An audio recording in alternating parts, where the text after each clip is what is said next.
Oh yeah, it's time for the late night boxing talks. Do you want to talk to me? I want to talk to you. I want to talk to you, Gooch. I want to talk to you, Zerg.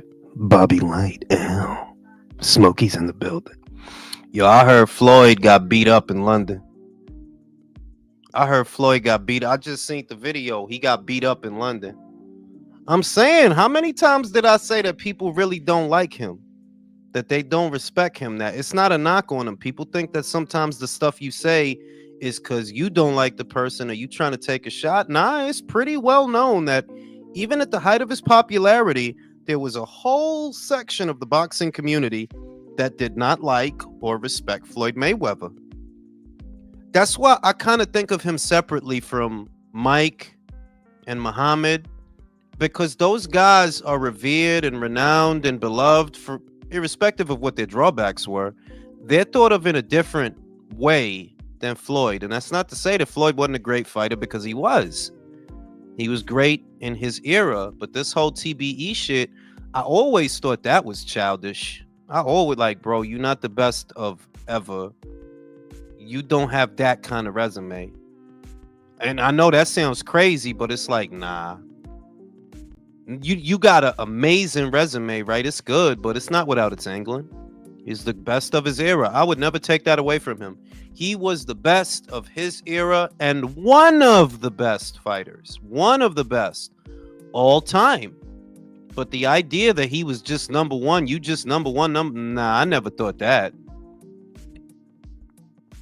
But yeah, I heard they lumped him up in London. Now I don't even want to go. I thought I could go to London and chill, eat a kebab. You know what I'm saying? Probably gonna beat my ass. You're that Ellie Suckback person, aren't you? Whoop my ass over there. You like Javonte Davis. I'll be strolling down the London street. Somebody try to whoop my ass. Them London boys fight. Get the knives come out. They be crazy out there. They ain't trying to shoot you. They trying to cut you up. Eat you with some beans. It's crazy out here. They whooped his ass though. I seen the video. They whooped his ass. He had a lime green jacket. And they was whooping his ass. It was over the Israel stuff, because he openly supports Israel. Well, buddy, somebody should have told you. There's some places that you might not want to hang out. You better hire more bodyguards, bigger ones.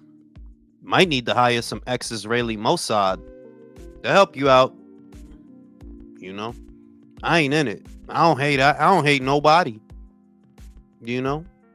Everybody playing sides these days. I'm on my side. That's the side I'm on. Everybody playing sides. Everybody want to be an idealist. Not me. I focus on what is ideal for me. Floyd used to badmouth Ali. Yes, he did. What's good, Luis? Floyd ruined this generation of fighters. Yeah, but we're recovering. We are recovering, thank God. Glenn Hattie said he got slapped because he was shown support. Oh, yeah, that's what I'm saying. That's what I'm talking about. Because he been did that. He picked a side. That's basically what happened. You picked the side, and now you on that side with the people that be on that side. I ain't gonna say it's right or wrong. It's not my place. But that's the side you said you on, so you are on that side. Better chill. Better relax. So tonight, we're gonna talk about the Teofimo Lopez versus Boots Ennis fight. The potentiality of it. How does the panel think it'll play out? And do they even trust that this is a genuine interest from Teofimo to have such a fight? Is it pay-per-view worthy? Because Rick Glacier and Mike Kopinger, they don't think it is. Do you guys think it's pay-per-view worthy? We'll find out tonight on Dragon Ball Z. What it do, Hawk? My man Zerg. Like Tyson said, Floyd is a scared little man who can't even walk down the street. FedEx. Mike told no lies that day. If Ali was still here with us, he could walk down the street, everybody will love him. Ali stood for something more than money. I watch old Ali tapes where he talking and saying his shit, man. I still get goosebumps watching him, dog. Once in a lifetime human being, bro. Special. You know? I get goosebumps watching that guy. You see Pulev versus Klitschko. Hey, man. Hey, man. I ain't mad at that. Facts. Ali. Yeah, Ali was special, bro. Like, that's a once in a lifetime human being. There's never going to be another one. I get goosebumps watching stuff on him, man. Special guy, man. And Floyd was never that. Floyd was never that. Like, you didn't even get to, like, it's a different thing, man, with Mike and Ali. It's different. Like, people don't look at you like they look at them, bro. Like, they really don't. Like, you made a lot of money, and congratulations. And to a couple of kids with scuffed up sneakers, that might mean a lot. Ali was something else, bro. Shout out to Luis Puente. Floyd ain't undefeated anymore then. Apparently not, Luis. Somebody slapped the shit out of him. Somebody did a Caleb Plant on him. You know what I'm saying? What it do, Filipino? You know what I'm saying? You know what I'm saying? Oh, yeah, the Jay-Z situation, bro. That shit is crazy, bro. But you know what? They said that was going to happen. That when Diddy go down, see, the thing is, I said it first. That Diddy is not the dude that's going to jump on a grenade for the team. He's not that guy. If he go down, somebody got to go down with him. And lo and behold, now we hearing about Jay-Z this and Jay-Z that. These are not coincidences, people. They not. Some people have an emptiness on the inside and they try to fill it with things, and that leads them to do bad things. Because it's like, y'all got money, so you could buy a car that you want, you could buy clothes that you want, you could live comfortably, more comfortably than a lot of other people. But there's something in here that is missing, and you trying to fill it with stuff. And in the process of filling it with that stuff, well, you end up doing a lot of shit that is wrong. And that's Diddy.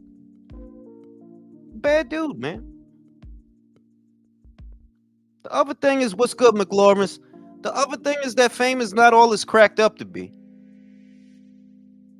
You know, a lot of people want to be famous just for the sake of being famous. They want to be acknowledged, but acknowledged for what?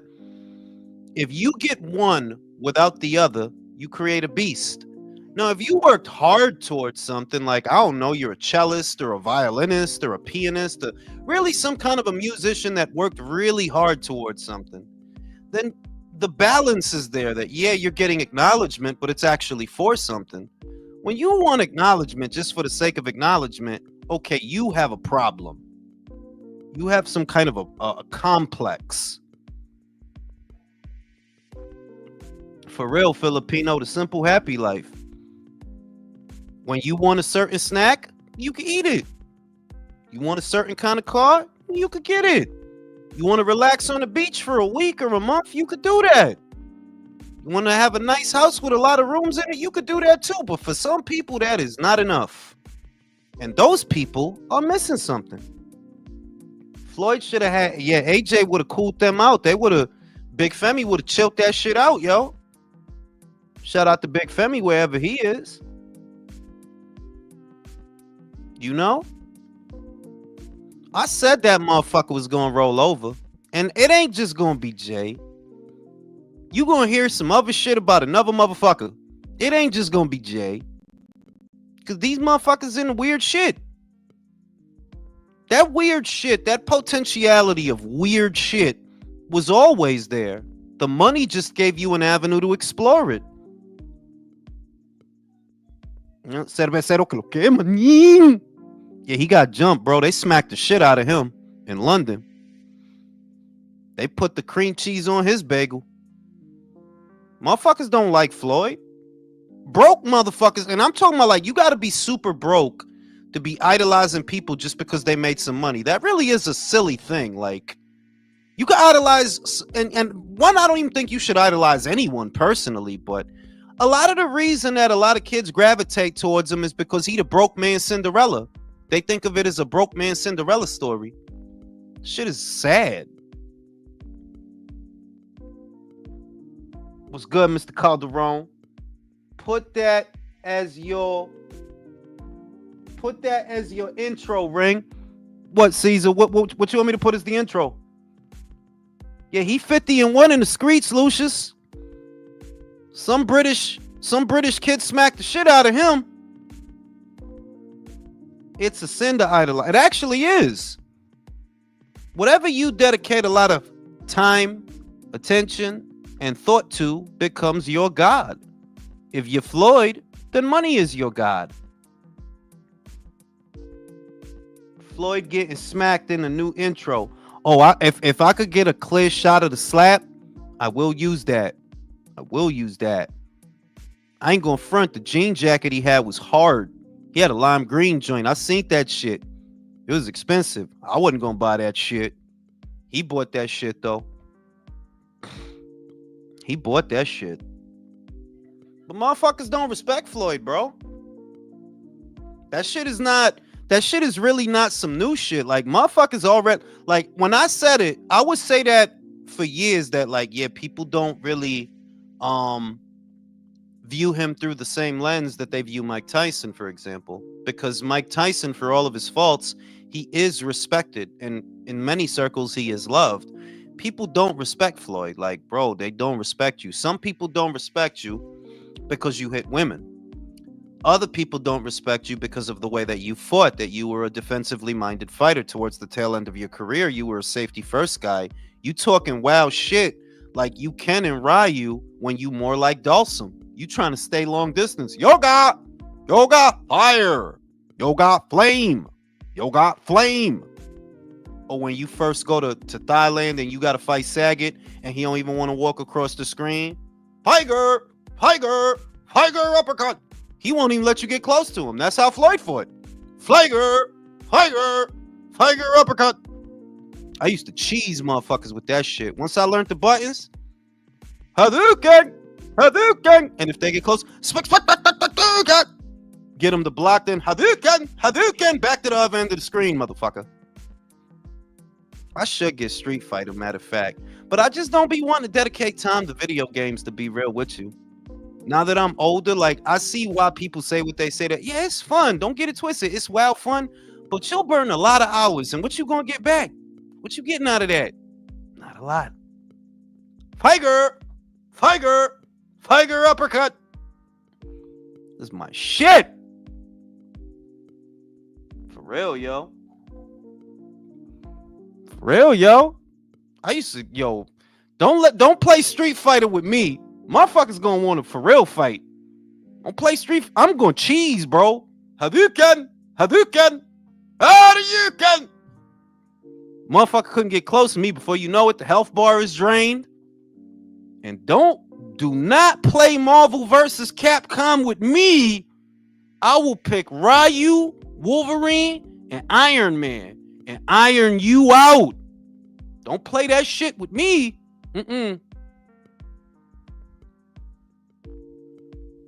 Want some real shit, yo. Jules, how is it that Megan Fox? Oh, I mean, bro, that she did that. Like, you could tell, bro. Like, she did that. Like, this, the probability of that happening across the board with all four. Come on, B. She did that.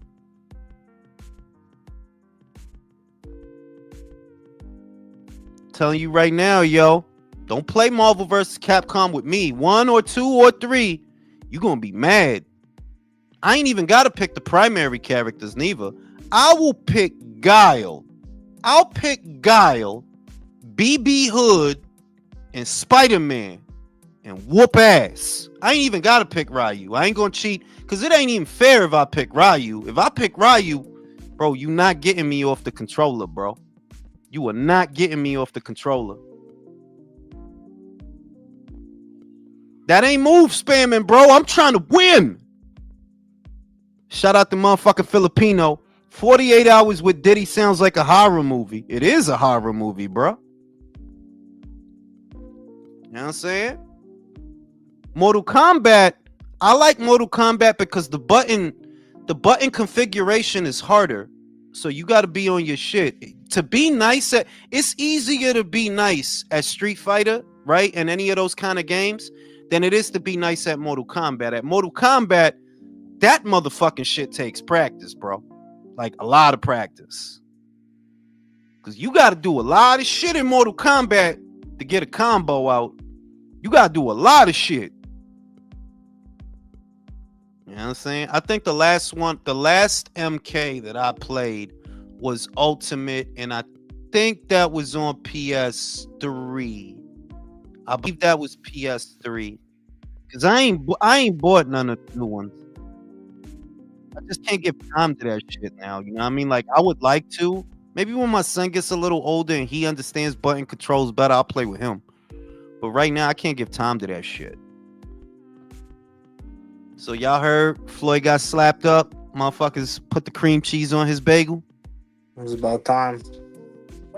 Man, shit is getting real fucking primal out here, Ellie. What type of phrase is that? Cream cheese on his bagel. Motherfuckers Floyd his Mayweather, bro. Yo, Jules, I just literally, just before I got here, man, I literally just rewatched.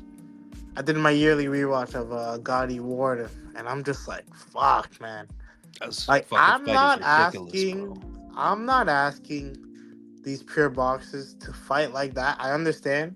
You have to be a little crazy to do boxing, obviously.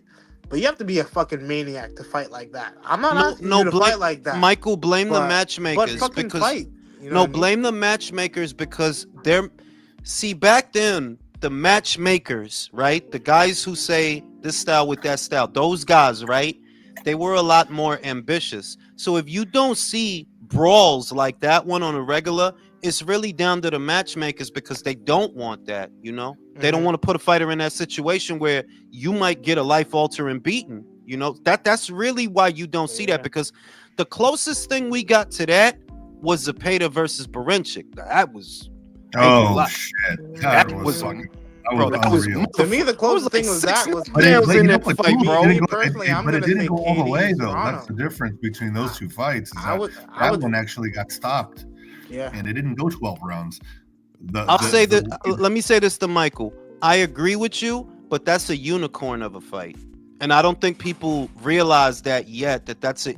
Amanda and Katie, how they mesh, that's a unicorn, bro. Because not only are they two of the best, right? They're two of the best. They got all the brass, all the marbles, all the accolades, all the everything, but they also have the styles and the toughness. It's like you don't normally get all of that. It's like, remember, Mayweather versus Pacquiao, and I know you remember this, Don. Motherfuckers talked about that goddamn fight for 5 years. But I heard that shit back when I was in grade 7. I heard that shit, bro. Bro, motherfuckers talked about that fight like we was going to die. I knew it wasn't. I got Facebook posts saying, bro, this shit is going to be another Mayweather fight, bro. He going to control him, right? Long story short, you would have thought that for all the talk that fight had, it was going to be like that, and it wasn't. It wasn't. Whereas Katie and Amanda, oh, that's a unicorn, bro. That's a unicorn, bro. Like, you got everything. You got everything, bro. Like, whatever you want to make this shit good, you got it. That's a unicorn, bro. On a side note, do you know who the guys were that beat up Floyd? It's just some English guys, bro. Wait. So I just seen because you know I have a hero list going, and I'm just going to add him to the Luigi Mangione list. I'll just put it this way. I'll put it this way, and we'll talk about Louis. We'll talk about that because I want to have an ideological discussion about that shit. But you got to figure that they were some Muslim kids, because what they're saying, you know, what's coming out is that it was for his support of Israel. So you know, you connect the dots, right? That's fair. That's fair then. Yeah, but are we reaching a point in society where we're saying it's okay to attack people? Like, is that where we at? No. That's not like that. I mean, if you're supporting Israel, who gives a shit? You know, I don't really give a fuck. But, you know, on the other, we'll get into the other guy, but, you know. Yeah, because that Louis shit, that shit is some wild shit, bro. And I see a lot of unintelligent debates about it. So I want to have a nice civil discussion on it, because I see that people are interpreting that one way. I see people actually commending him for doing what he did. And at the same time, I see the other dude with the train station shit, and he's the bad guy. Or flip it to some people, he's the good guy and he's the bad guy. So we'll get into that shit too. Motherfucking Cervecero said Tyson did and said some wild shit, but he eventually matured and became a better person. Floyd, that never got off his bullshit character. I don't, yo, at That's the true. It became shit worse is, if you ask me. it might not even be, that might be all that he is, bro. Just a short, insecure guy. Cause yo, the shit is, you can have money. It's not about knocking him for wanting money. It's more like the way you act with the money, that you still showing it off, my dude. You damn near 50. Who you flossing for? We all know you Bro, got money, right? Did you see him?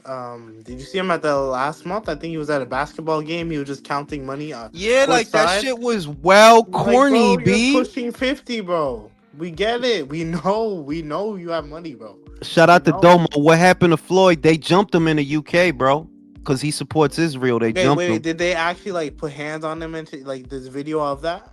I mean, see, what you can see from the video is they did put hands on him. Like, that's what you can't see, that they slumped him up, right? But you could see that they must have shook him or something. You could see that they got to do something, you know. Shout out to the homie Carme in the state of Texas. Domo said, how the fuck he get got? Al took all them big ass. No, he had his big ass security guards. The shit is, them dudes, like, yo, the other thing is, yo, them dudes not gonna die for you, bro. You know, like, they not gonna die for you, bro. Like, they get paid to scare people away, really. Like, they ain't gonna do a whole Chuck Norris fight sequence for you, bro. You know? Well, if a whole organized group comes at you, like, if I'm your security guard, I'm not gonna lie, I gotta go. Nah, like for real, like one or two guys, I can scare them away, maybe, you know what I'm saying, if I'm a security guard, but not a whole group of people. Like, how many people were there? No, it was a mob. No, it was like a mob. It was like no, I'm out. That's what I'm saying. That like what you like, it's like this ain't secret. You know, you're not Secret Service. You feel me? That they're like, yo, it's like being a security guard at a Dwayne Reed. You know, you there to do a job, but bro, I ain't about to die for Colgate and motherfucking tampons, bro. Like, that's fucking nuts, bro. I'm about to die out here for Listerine to protect your Listerine. Fuck out of here, B. It ain't happening. You know, so that, you know, and he but basically what's coming out is the reason that he was attacked is because he supports Israel. That's what they saying. So, you know, shit is crazy. Well, you know. So we got this Teofimo shit, and you know, I don't believe that kid, man. They call me negative, but yo, I'm saying, you believe him? You really think he want that shit? That shit is not happening. I don't waste my time with that shit. That shit so you no. So that's your answer, because that's what I was going to ask you. Do you believe that shit is for real and it's going to happen? Oh, bro. Yo, Teo, let me say. Teo said no to fighting Ryan Garcia, so he can say yes to Boots. That's true. When you would have made like 3 times the amount of money, and I would honestly say it's an easier opponent. Because yes, it is. You're small. You're small for 140, and you want me to believe that your first opponent, by the time he does fight, will be like a year out. Is gonna be you going up and fighting the best guy at 147? No, it's not happening, bro. Stop this con shit. Like, this is all cloud chasing. It's all cloud chasing, bro. Don, what you think? Don, do you believe that shit, that he really wants to fight Jaron Crocs in us? No, because his track record is just it's more of the same. It's more of the same stuff. I'm not surprised. You know, that fight's not going to happen. I don't see it happening at all. Logistically, I don't see it happening. No faith in that fight, Don. None.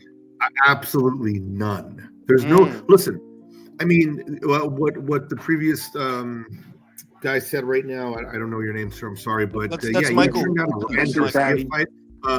You turned down a Ryan Garcia fight. I mean, a way easier fight, and I do still think that Teofimo is a much better fighter than Ryan Garcia technically, and that's tailor made for him. Yeah. Because Ryan really doesn't have. No, wait a minute now, Don. It's the weirdest thing, because I agree with you that technically Teofimo is better than Ryan, but that fight It might be, and I don't even like Ryan, bro. Like Michael, no, I don't like Ryan, but Tio coming forward, es un fracaso, bro. Didn't work. Him coming forward, nah. It He don't good. work. He good hanging back, setting the trap. But coming forward and initiating and trying to open up the opponent, yeah, he not really good at that. Even if Boots is walking him down, I can't see him pop shotting. Bruh, if you couldn't knock out Steve Claggett, he couldn't keep that guy off him. you couldn't keep Steve off you, bro. How you gonna keep Boots? Don't even need to be on you to hit you because he's taller and longer than you are, He bro. needs to be mid range. That's all. I think the only thing that gives me pause is that Boots does get hit a lot, and he is disagree. very got hit. power. I don't disagree with you, but Tio ain't gonna knock him out. Yo, If it's no joke. I'm seeing a lot of Boost landed because of this Karen shit, and I'm not a crazy Boost fan, but no joke, that Karen would beat Tio. That's what That I'm saying. Karen would beat Yo, Tio. that's the point that I'm making. That unless you built like Karen to do the things that Karen did, I don't know what blueprint y'all think y'all got. Nobody's giving Karen credit. That guy came in a completely different fighter. Like nobody's even acknowledging that. In the first fight, what did he do? He ran around them for most of 36 the fight. minutes. Exactly. This fight, he was literally bobbing and weaving combinations, footwork, the pendulum step. He did everything right to improve, and nobody's gives him credit for that at all. Nah, Boots versus Tio does not go both ways. Like y'all still living in 2020 when he beat Loma. Y'all want Tio to really be something that he not. It's not that guy anymore, bro. That guy at 35, it hasn't been here in years. Since the crazy shit is the dude fought 5 times at 40 and he only looked good once. That's it. Twice. What would you say? Pedro? What was the guy? Campas? He didn't. This the thing. He didn't look nothing special with Campas. He just got the knockout, but he didn't look like really nothing. Like He didn't. But like, yo, when you watch old Tio highlights, I want. Let me help you. Eparocua, is George Cambosos that guy?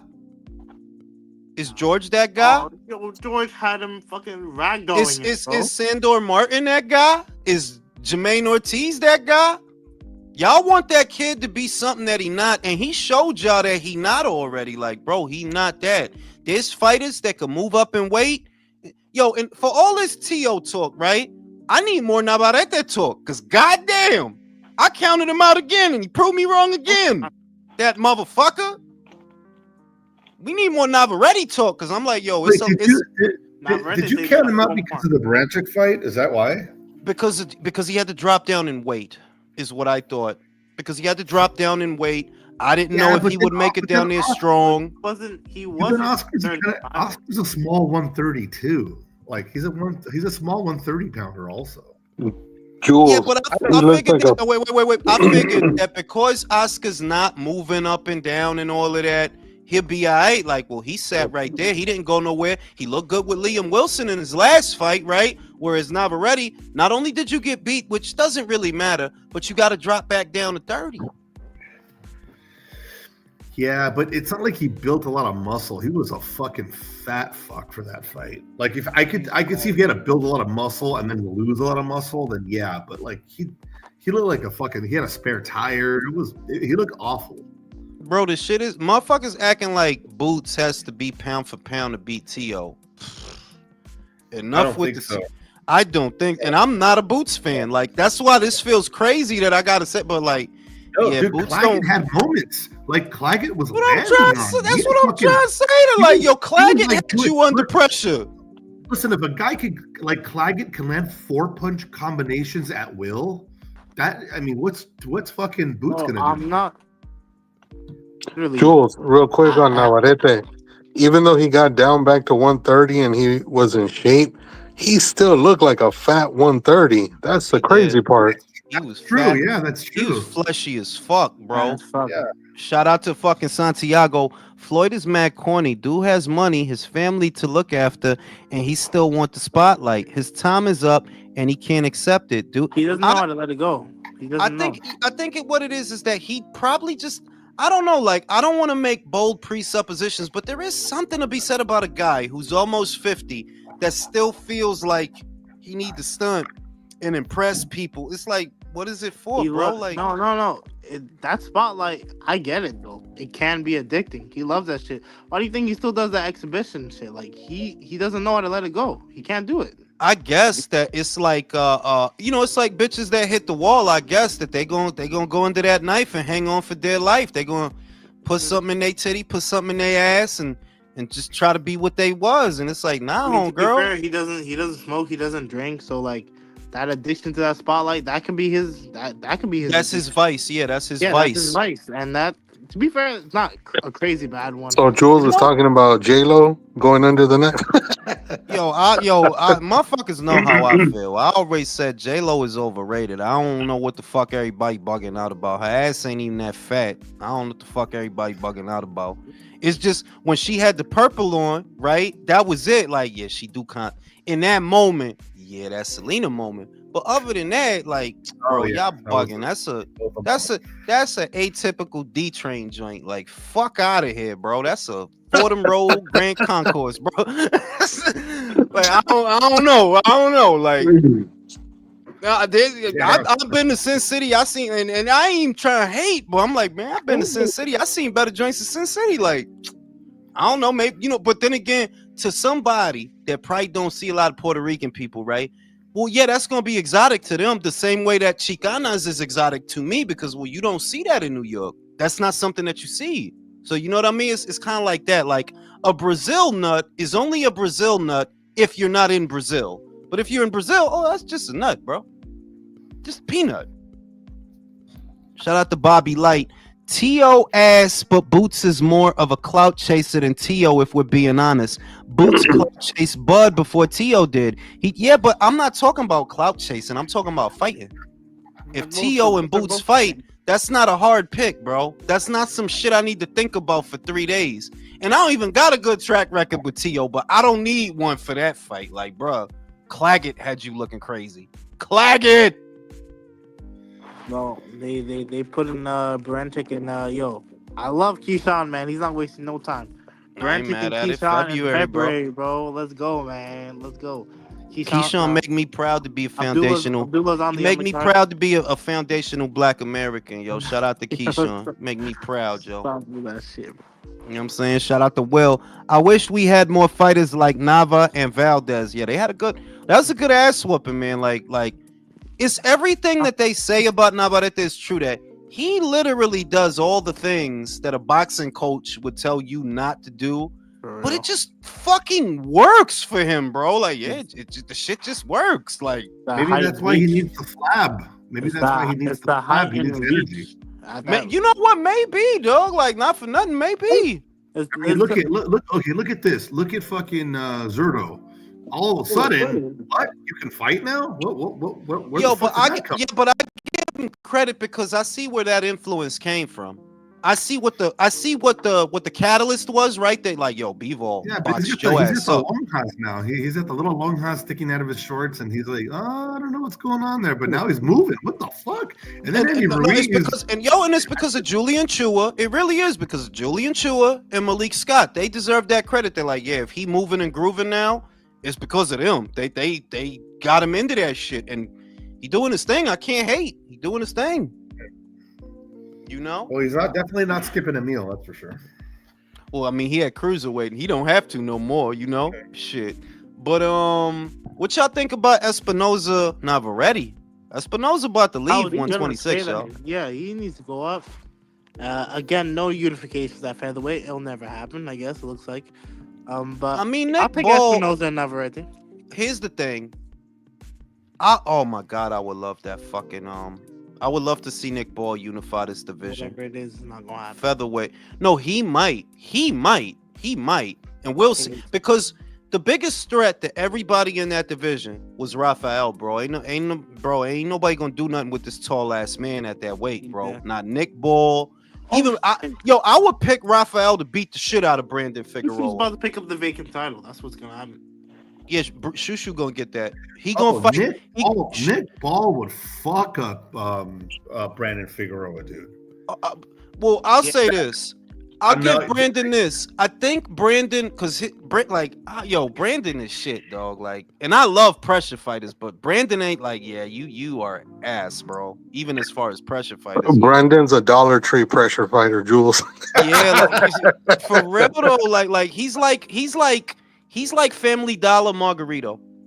Cause at least Margo, because Margo will fuck you up though. Like, yeah, he'll throw a lot of punches, but he will fuck you up with the punches. Brandon, like, bro, there was so many moments in the Mixayo fight that he could have got him out of there, but the dude is just throwing these bullshit. It's like, yo, you just doing this, bro. Like, you not picking your punches and nothing. Slapping him with the laces of the glove part. You know, it's like, yeah, what the fuck was that? What are you doing, dude? That shit was so frustrating, bro. Because he hurt him like 3 times, but if you would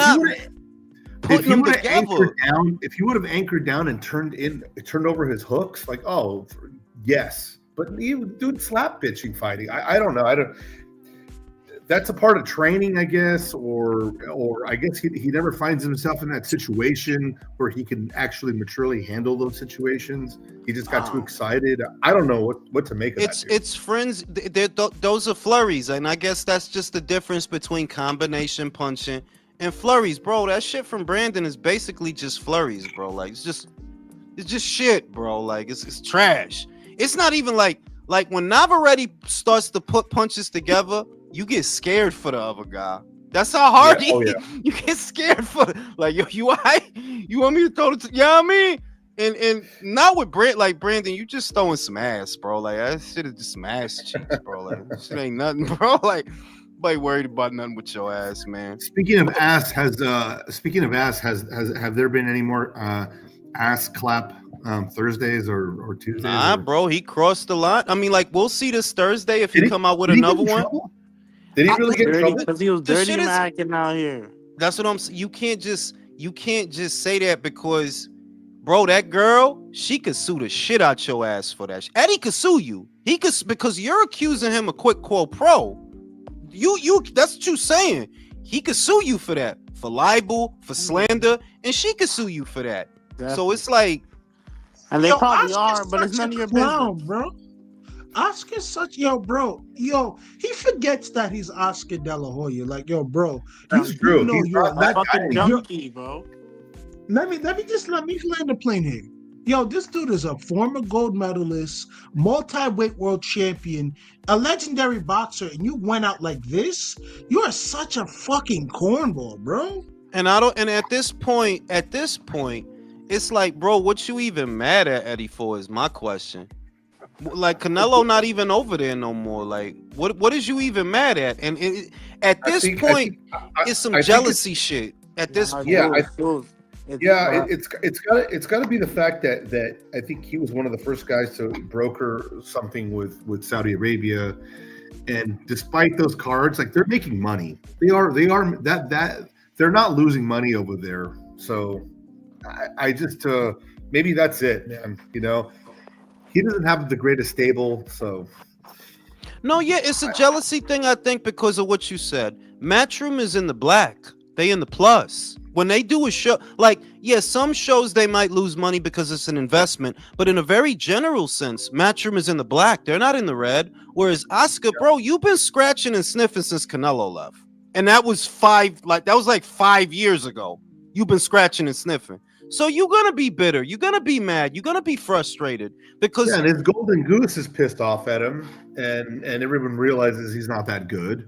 Josh Warrington in Leeds, and believe it or not, they're getting him another Leeds fight. I thought he was gonna retire. I have it on good authority. Don't tell me the world title, bro. I have it on good authority. He's coming back, and the crux of it is that you don't gotta bring in AJ. You don't gotta bring none of the heavy hitters.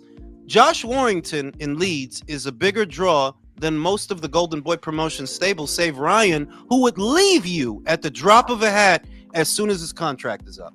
Wasn't he trying to already? Yes, literally this year. Like, bro, I'd be mad too, bro. I'd be mad too. Okay, let's say that. Let's say he does get to leave. Where does he go? Who does he go with? A free agency. if you're Ryan Garcia, you can broker a deal with Netflix independently between you and your management to where they do your shows. You could do that. You could do that if you. The truth is, if you have the right management, hypothetically speaking, you can broker these deals between yourself and a platform on your own so long as you have the drawing power. Now, Ryan is one of the few boxers who can say that, yeah, if I do something, people are going to want to watch it. So between him and his manager, if he became a free agent, he could do the things, and I don't hate Devin, but he could do the things that Devin tries to do. He could, because people do. Who's managing him? Is it his Not dad? Not Lupe Valencia, not anymore. I know that he got rid of him. I don't know about his dad. Is the dad managing? His dad is a moron. He's Yeah. just a fucking moron. That dude ain't gonna manage shit. But it's some real shit that if Ryan went to Netflix and said, well, I want to broker a deal with y'all. I want my fights to be with y'all. He doesn't need he's at a stage because of his social media following. That's it. That's the only thing. Not because of his fighting, not because of his prowess as a fighter. No. It's because of the following that he could go to them and say, if he were free, if the contract were up, I want to do my fights on Netflix and I don't want to do pay-per-views. Work out a situation like Jake. He could do that if he were a free agent. He could. How many of those fucking motherfuckers that smart to do that shit? Sorry to cut you off, Drum, but I don't think it's not about it's not the smarts. Is do you have the drawing power? The crux of it is the drawing power. The crux of it is, do you have the profile to operate on that wavelength? And I know, most people know, very few fighters are on that wavelength where you could do that. Very few, dog, where they could broker a deal with a network. And I think that's how Sugar Ray Leonard was doing it. He wasn't signed to nobody.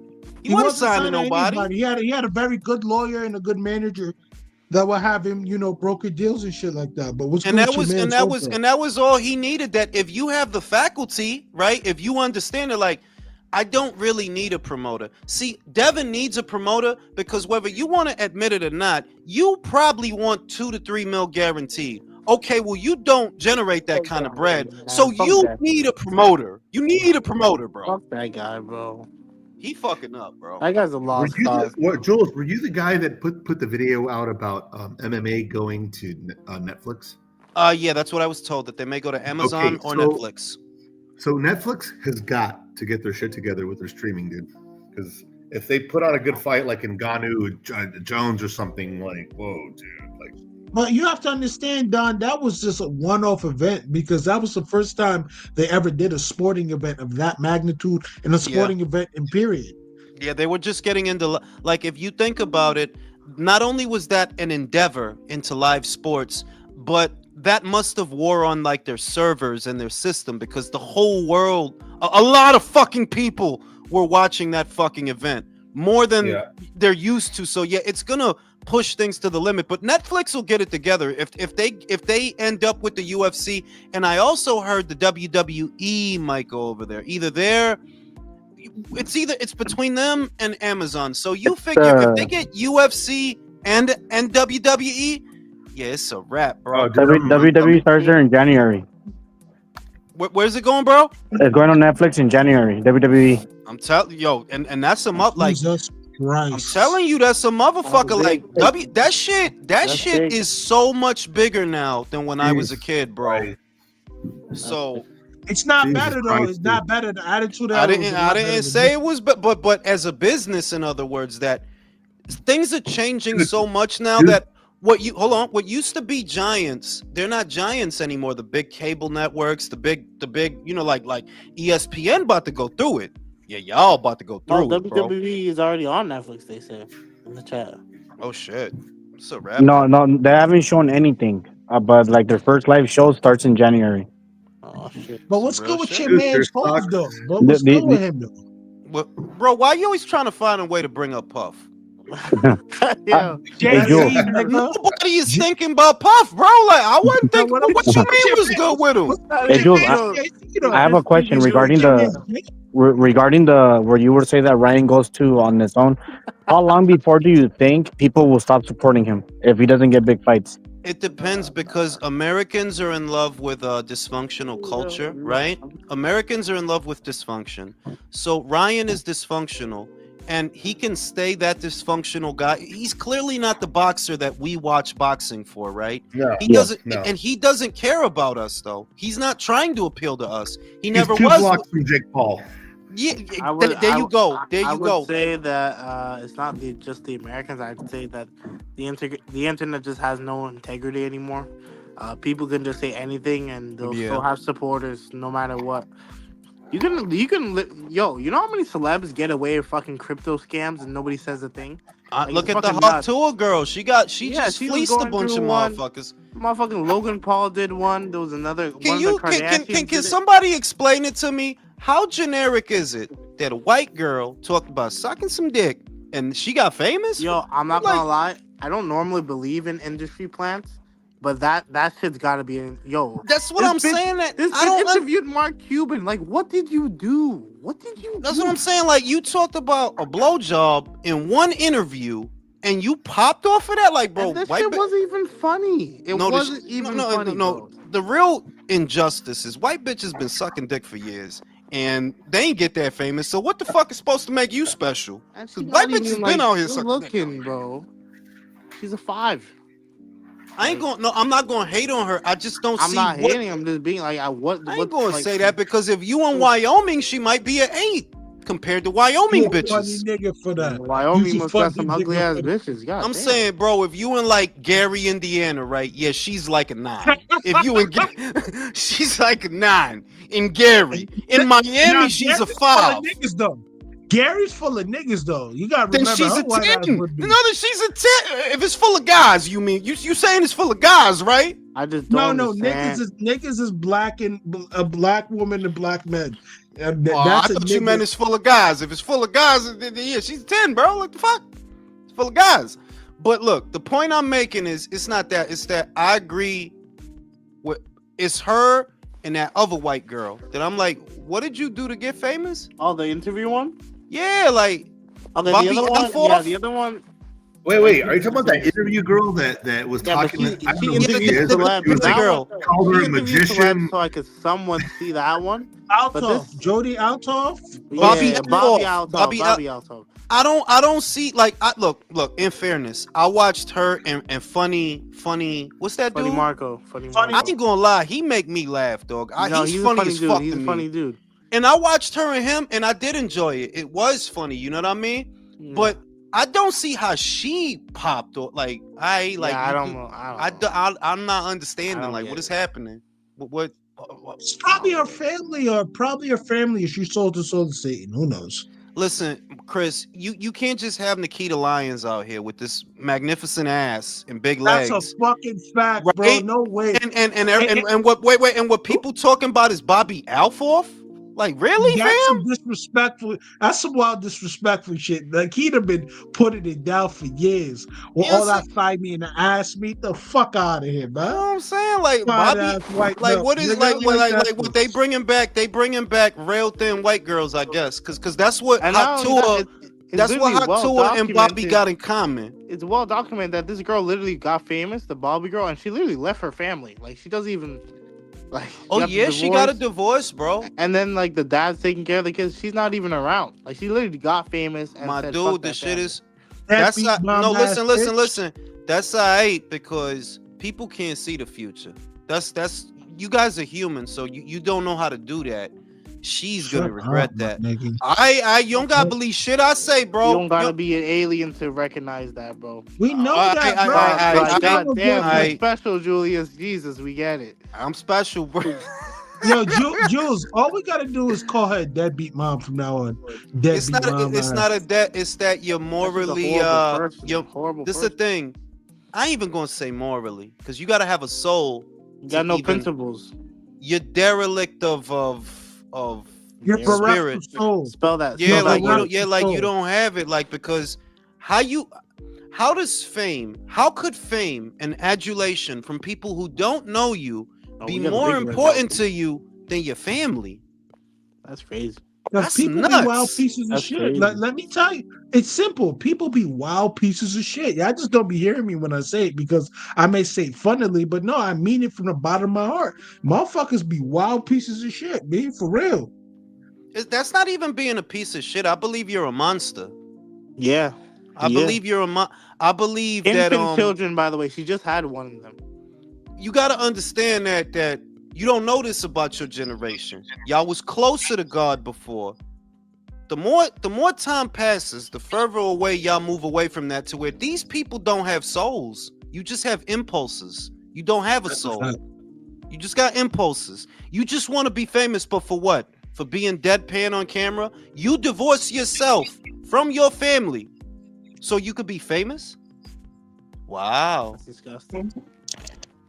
You got no morals. You got no principles. Like what, I don't think the bitch got a soul. Personally, I don't. Shout out to Drew, Jules. So Jay hanging with the spirit cooking artist chick, hanging with Diddy and Harvey Weinstein. He finished. I mean, Drew leaving. Hold on. Let me answer the question. We had this conversation already. What I told you, Drew. Diddy is not the dude. Diddy is not the dude that's gonna jump on a grenade for the team. Somebody got to go down with it. I said it over and over. He gonna roll over on as many people as possible. So He don't be snitching. surprised. He telling. But yo, what's good with your man's J-Do? But what's really good with your man's J-Do? Why you keep saying he's my man when you keep bringing him up? Nah, because you rock. Not my man. Whoa, 1 second. You rock with the nigga music. You fuck As an with him. outsider, that's both y'all mans. That's New York, bro. That's all y'all. Bro, your man is fam. Your man is Drake. You act like that's better. Your man is digressing. I'm not born in Canada, bro. I'm not born in Canada. Fam. You not from New Jersey. Yo, listen. You not. Yo, listen. I lived in Jersey. I lived in Toms River. I lived in Elizabeth. I used to fuck a couple of broads in Newark. Let me tell you something. I'm not from Toronto bro. You not from Jersey, bro. Okay, not from Jersey. Not from Jersey. Drake is from Toronto. I'm not from Toronto. Hey, Michael, why is Will on X defending CEOs? Oh, we gotta have that conversation. You know, nah, they sprayed that nigga shit up. I'm gonna be real. Paul Giamatti is not justified. I don't care how you slice it. That was cold-blooded murder. Oh, it definitely was. It was cold-blooded murder. I could get into the ideological thing that, but what are you saying, that every CEO of a health insurance company deserves to be executed? Is that where we at? So that I understand it. Because if you cool with that and you saying that, nah, that dude ain't do nothing wrong, so you basically saying killing CEOs is okay. That's what you're saying. And how does that fix the problem that you have? It doesn't fix it. No, it doesn't.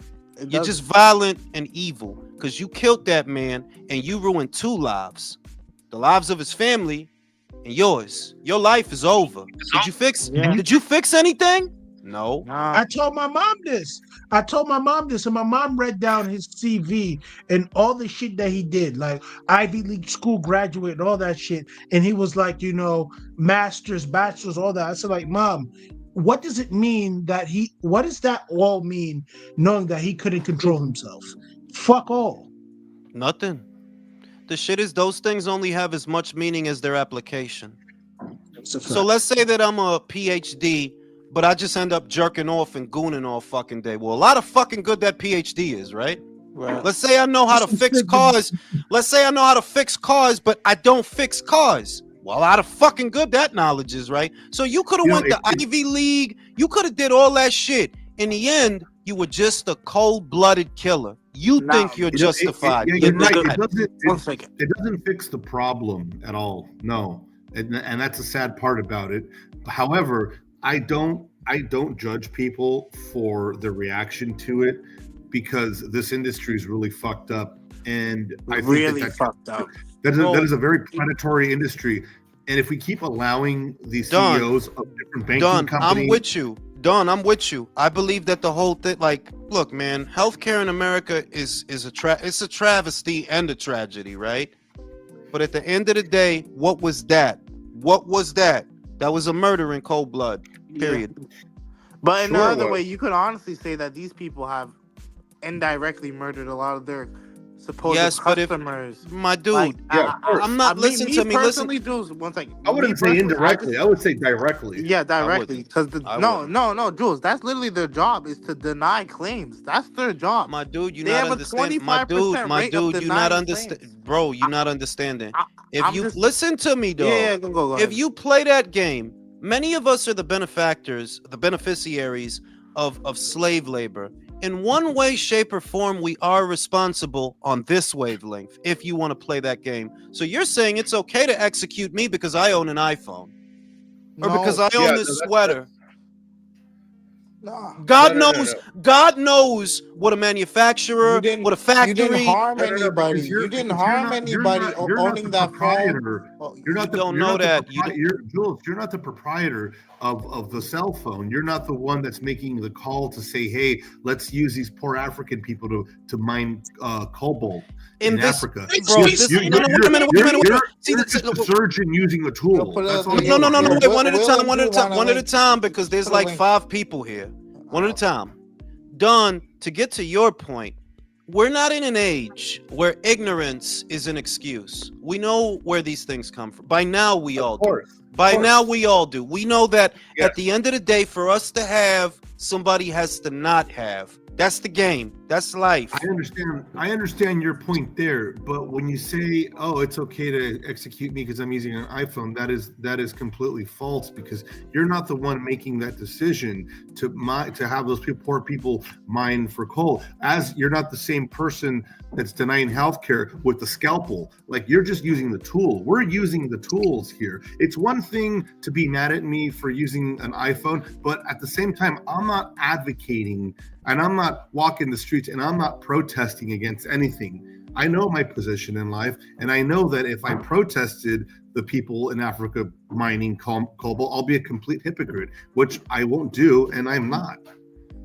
My point is that you're to look at that CEO's murder as anything other than a cold-blooded murder. It's not symbolism. You didn't affect change. You didn't do anything. You ended 2 lives. I agree with you there. Yeah, I agree there.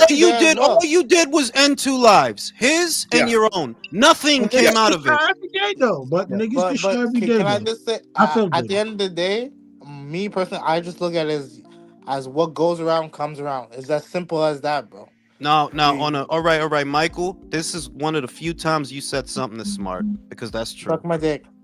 On some real.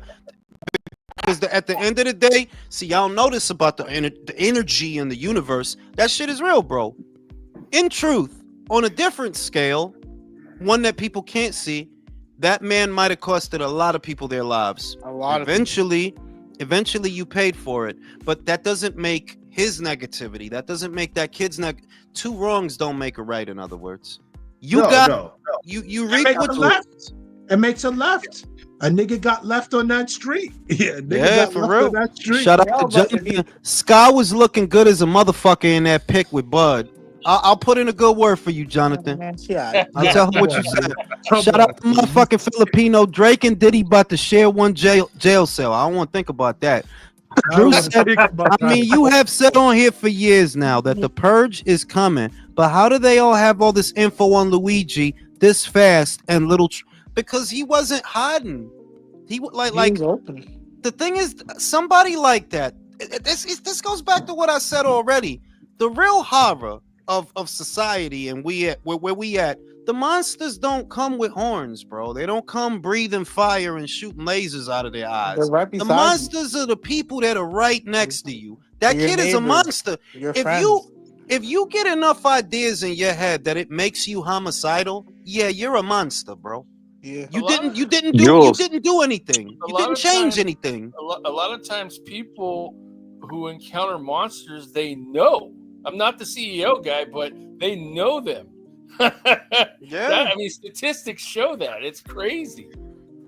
That dude is at the same time, if you prefer profits over saving people's lives, you're a monster too. No, I was gonna allude to that. That at the same time, look, my beliefs are what my beliefs are for a reason, which is why I see why people are looking at the CEO in that light. I get it because you a monster too, though. The decisions Niggas you get make. gunned down every day, B. Niggas get Right? gunned down every day. Yeah, but don't say that shit and then cry like a bitch if you get gunned down. Don't say that. Don't say that. You got shot. I got gunned down. I'm That's- dead. I'm so you- insane, nigga. What- I'm bulletproof, so I'm good. Just saying that there. I'm not. In other words, I'm not for people getting gunned down, even the bad ones. Why? It's my beliefs, bro. Love thy enemy. Love thy enemy. Right? Turn the other cheek, not the ass cheek. The other cheek, not the come ass on, cheek. B, come on. We didn't insinuate that, you sick fuck. What's wrong with you? You know what I'm saying? Mr. T said Chris trying to throw the jacked off Jay-Z on people to distract him from being flown out the Bali to be running Russell Simmons slumber parties. For real. They about to Jesus have you Christ. baby oil. They about to have you baby oiled up, bro. Playing Def Jam Nigga, classics. Yo, In Mr. T, yo, put your bounty, fuck out of here. I'm just That's a telling you. bounty. But Straight bounty. the way to look, the way the world is set up, right? It's like, yo, you could look at that CEO as a monster, though, couldn't you? In the right lens, you Yeah. could, You could, wouldn't like, look at that as a good person. I You think wouldn't he look just at that has- as a good person at all. There's But then nothing is good I that can to say about now? it. Is that to say though that we should look at the CEO of any insurance company as a monster? And does that make them fair game for homicide? Is that what we saying? Nobody's Because fair then game. we're Nobody because said then that we're they're monsters. fair game. There's Nobody two said different that things they're going fair on game. here, and we're conflating two things. Well, first, yes, CEOs that make a lot of money off the misfortune of others are monsters. However, is it there logical or ethical to gun those people down? No. No. Can I say something? Go ahead, Gooch. The problem is a system. A for-profit healthcare system is just Disgusting. morally wrong. Yes. Yeah. It's Morally wrong. derelict. They're And that's- derelict of morality. I agree. And as long as we continue with this system, there will be, you know, as the transfer of wealth continues to go towards the up to the top, you're going to see more of this because people are going to get denied claims. They're going to see their loved ones die because they can't get the services they need. So the problem's the system. I don't look. Look at the difference between like where I live, right? A lot of people like to shit on the healthcare system because we do as Canadians, we pay a lot in taxes, but when some shit goes down, we're backed by the government, not a private agency like these people have. The number one private agency in America, they have a 33 denial rate for claim, 33% denial. That's insane. These are people who actually need help. And like, I saw a story where they finally sent this woman the medication that she needed the day after she died because her status changed, and her status changed to deceased, and they literally sent it the day after. And this is the company of the CEO that the people are trying to defend. Like, I'm not telling Mike. you. Hey, Mike. I'm not telling you. Yes, Hey. bro. Here we go. You still live in Canada, huh? The same country I that still- pushes assisted suicide, but you want to talk shit like you're so much better, bro. Okay. Hey, Gooch, you're full of fucking shit too, bro. Calm down. You know why? No. Everybody chill. Everybody chill. Kick all y'all the fuck out. Now we gonna have a conversation. I love the passion. Will. But let's be civil here, okay? Let's be civil. Go ahead, Will. Fuck that. So the Gooch is full of shit, and I say that respectfully because that same CEO that you're talking about was already in a case for money laundering, insider trading, with Nancy Pelosi named as one of the people. So when that guy got gunned down, that case got flushed. So the system is the problem. Well, the system was taking care of the problem until some vigilante decided that he was going to poke his nose in where it didn't belong. Maybe this is deep. Can I respond? Go ahead, Gooch. I never once mentioned the execution. What I said was the problem is the system. And as long as it continues this way, you're going to have issues like this. I agree with that. So I don't know where you're getting off bringing in Nancy Pelosi because I'm not a Democrat. I'm not talking. Let me finish. The fact is that the system does not work. I agree. A profit motive in the healthcare system is morally bankrupt. I agree. It's literally against the oath of Hippocrates. Is that the oath of Hippocrates? Is it Hippocrates? The Hippocratic Oath. The Hippocratic, it's against it because, all right, you will do no harm. Well, these insurance companies, in a manner of speaking, when you turn away people that you know need care, is that not the opposite of the Hippocratic Oath?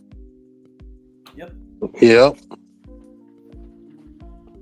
But at the same time, because I'm a God-fearing man, it's not up to you to play judge, jury, and executioner. So Luigi. But they do, though. But they do.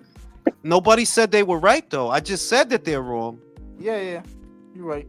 Now, Now, this is why you don't do that. Yo, you killed the CEO. Congratulations. Did you fix anything, though? Nope. No, because there's going to be someone else doing it too. Well, that being said, this just started, and maybe this will open a conversation. Who knows? Because I don't think many people even look at those healthcare systems for real and be like, yo, you know what? It's time for us to do something about it. Yeah. I mean, this generation is a lot more like spoken about like these type of things, especially through social media and all that stuff. So this is but look, here's my problem with this generation. You got all this energy to do all this useless shit that isn't gonna change anything. You interrupting a Thanksgiving Day parade to free Palestine, that's not gonna do shit. I'm sorry. It's not going to do shit. You're just inconveniencing people in the West. You're not affecting any change whatsoever. You're throwing tomato sauce at paintings in a museum for free Palestine. That's not doing nothing, bitch. You're cementing your hand to a highway. That's not doing nothing, bitch. So if you got energy, go do something, because you're not doing anything. Now, when you go gun down a CEO, maybe that felt good for 5 seconds, but in reality, you didn't change anything. Nothing happened. Oh, because there's not going to be another CEO? Somebody is not going to take his place. Silly. Hey, Joel. Actually, one thing did happen, actually. They had judged that the amount of time one is under anesthesia was supposed to be limited to, let's say, an hour and a half to 2 hours, depending on how long the surgery was. They didn't want it to go too long. After the assassination of this guy, they reversed that policy. So now people can bill as long as they need to for someone being under anesthesia. So that's one thing that happened. I will say that. Jules. I disagree, Jules. Things do change. No, they don't. It does. Protests and all that. I mean, it does. Didn't do anything.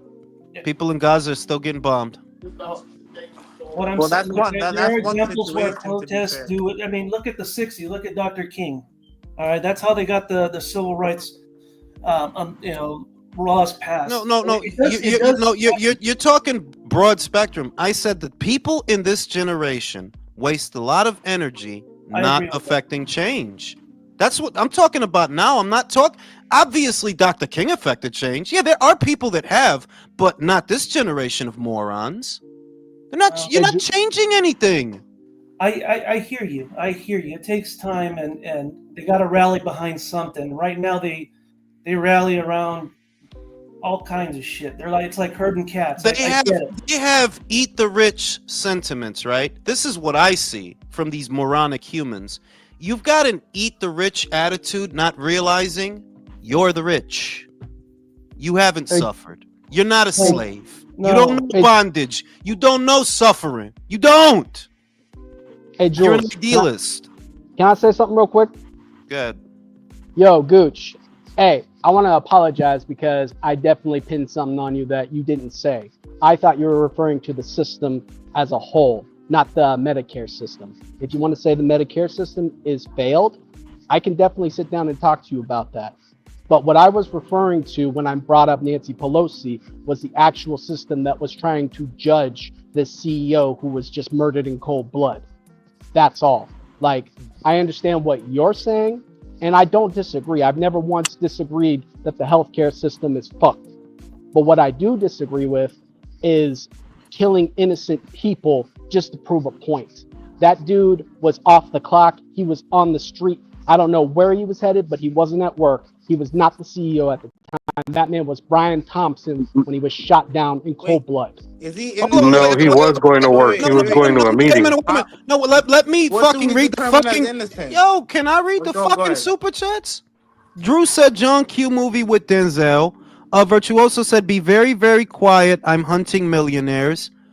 Drew said billionaires. So tell Will the system works. The CEO was going to testify against insider trading and pundits on both sides saying it was against Pelosi. I'll tell you this. I'll just say this much. I don't think it was right to kill that man at the end of the day. The same way I don't think it was right. It's right for insurance companies to operate the way that they do. I don't think that's right either. But ultimately, it's a broken world. Everything is broken. The people are broken. You're celebrating a guy getting shot. He didn't do nothing to you, which is the funniest part. That all these people that are celebrating, he didn't do nothing to you. He didn't do nothing to you personally, but it's cause for celebration. They're not celebrating him dying as a person. They're celebrating a blow to the industry. That's all they're doing. They're not going at the expense of once again. That is tragic. It's monsters. Listen.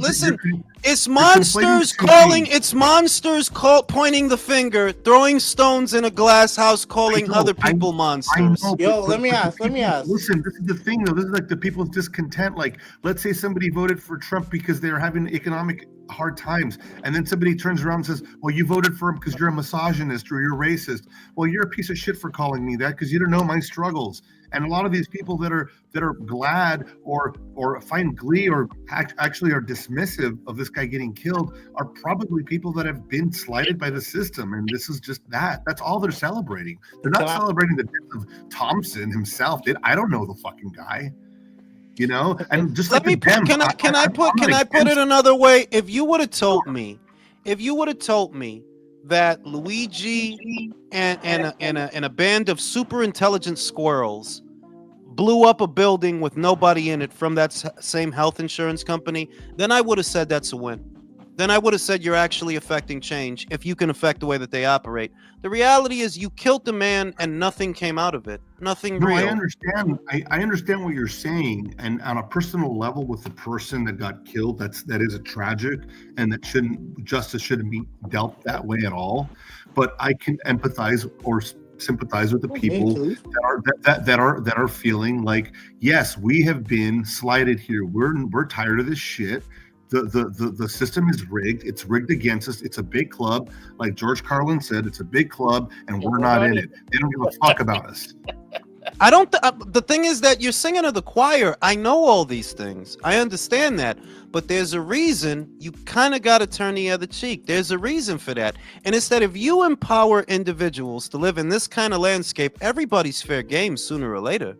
Everybody's fair game sooner or later with this kind of an ideology. All my woes are your fault, and I'm gonna make you pay for them. That's basically what it is. You decided you decided because this guy works for this insurance company, basically, he should not live. He doesn't work. And the funny, it's not about the insurance companies, but what they do to other people. Once again, you decided that he should not live on the premise of his association. Somebody can use that same kind of discernment on you. Look, hey Jules, you know what the funny part is? That kid who murdered that CEO was richer than the CEO. So what the fuck is the point? The point that I'm making is not whatever you thought you were doing, all you did was kill a man. You didn't hurt that insurance company. They have his replacement lined up, bro. They had his replacement lined up before he died. What he did was he brought to light like all these, like the conversation we're having now. You know, we're talking about one man. You have to start talking about the people that have been affected by the system. So it's affecting change. People are talking about it. No, it's not. That's a very idealistic. You're saying that because people are talking about it. Let me tell you something. People have been talking about it, and they're just talking about it. That's all. It's not going to change the way that they operate. It's not. How many generations have we been talking about the banks, and they still screw people over? Well, The reality is you took your frustrations. Well, not you, obviously, not us, but that kid. If this is even real, because the more I hear about the story, the more I think, yeah, there's something else going on here. That's besides the point. If I just take the story at face value, and I'm trying to use my own morality as a compass, okay, all you did was take out all your frustrations with the system on one man who didn't do anything to you personally. That's all you did. You're not a hero. You're not a hero. You didn't save anyone. Who did you save? If you're a hero, who did you save? Who's calling him a hero? What he's bringing to light is People calling him a hero. A lot of people. I mean, there's gonna be people who call him a hero because he was a piece of shit. I mean, that's just how it is. But let me ask. Can I ask something? Okay. If this guy, let's just say, if it was a pedophile on the street and he got gunned down by the same guy, what would we all be saying? Good riddance to bad rubbish. Yep. Okay. That doesn't apply here. Is the CEO a chomo? But he is harming. The false. people, right? Listen, it's a false. That's a false equivalency argument because. All right. Understand. It's a false equivalency argument because you have assigned guilt at the start. You've already told me that. Well, if it was a chomo, well, that's different because you're telling me this person hurts children. Yeah, that's not. worse. That's not the. We don't. In other words. I don't know the CEO guy, but that's the point. I don't know him. He didn't do nothing to me. Does he deserve to die? No. Shout out to motherfucking Drew. Luigi is a patsy, and the people threatened by his testimony took him out. He was a loose end. Mr. Calderon says only the big man determines who lives and dies. He's the only one who's supposed to. Now I'm gonna smoke a cigarette while you evil hedonistic motherfuckers look at Mia Khalifa. I'm not evil or hedonistic, that's for sure.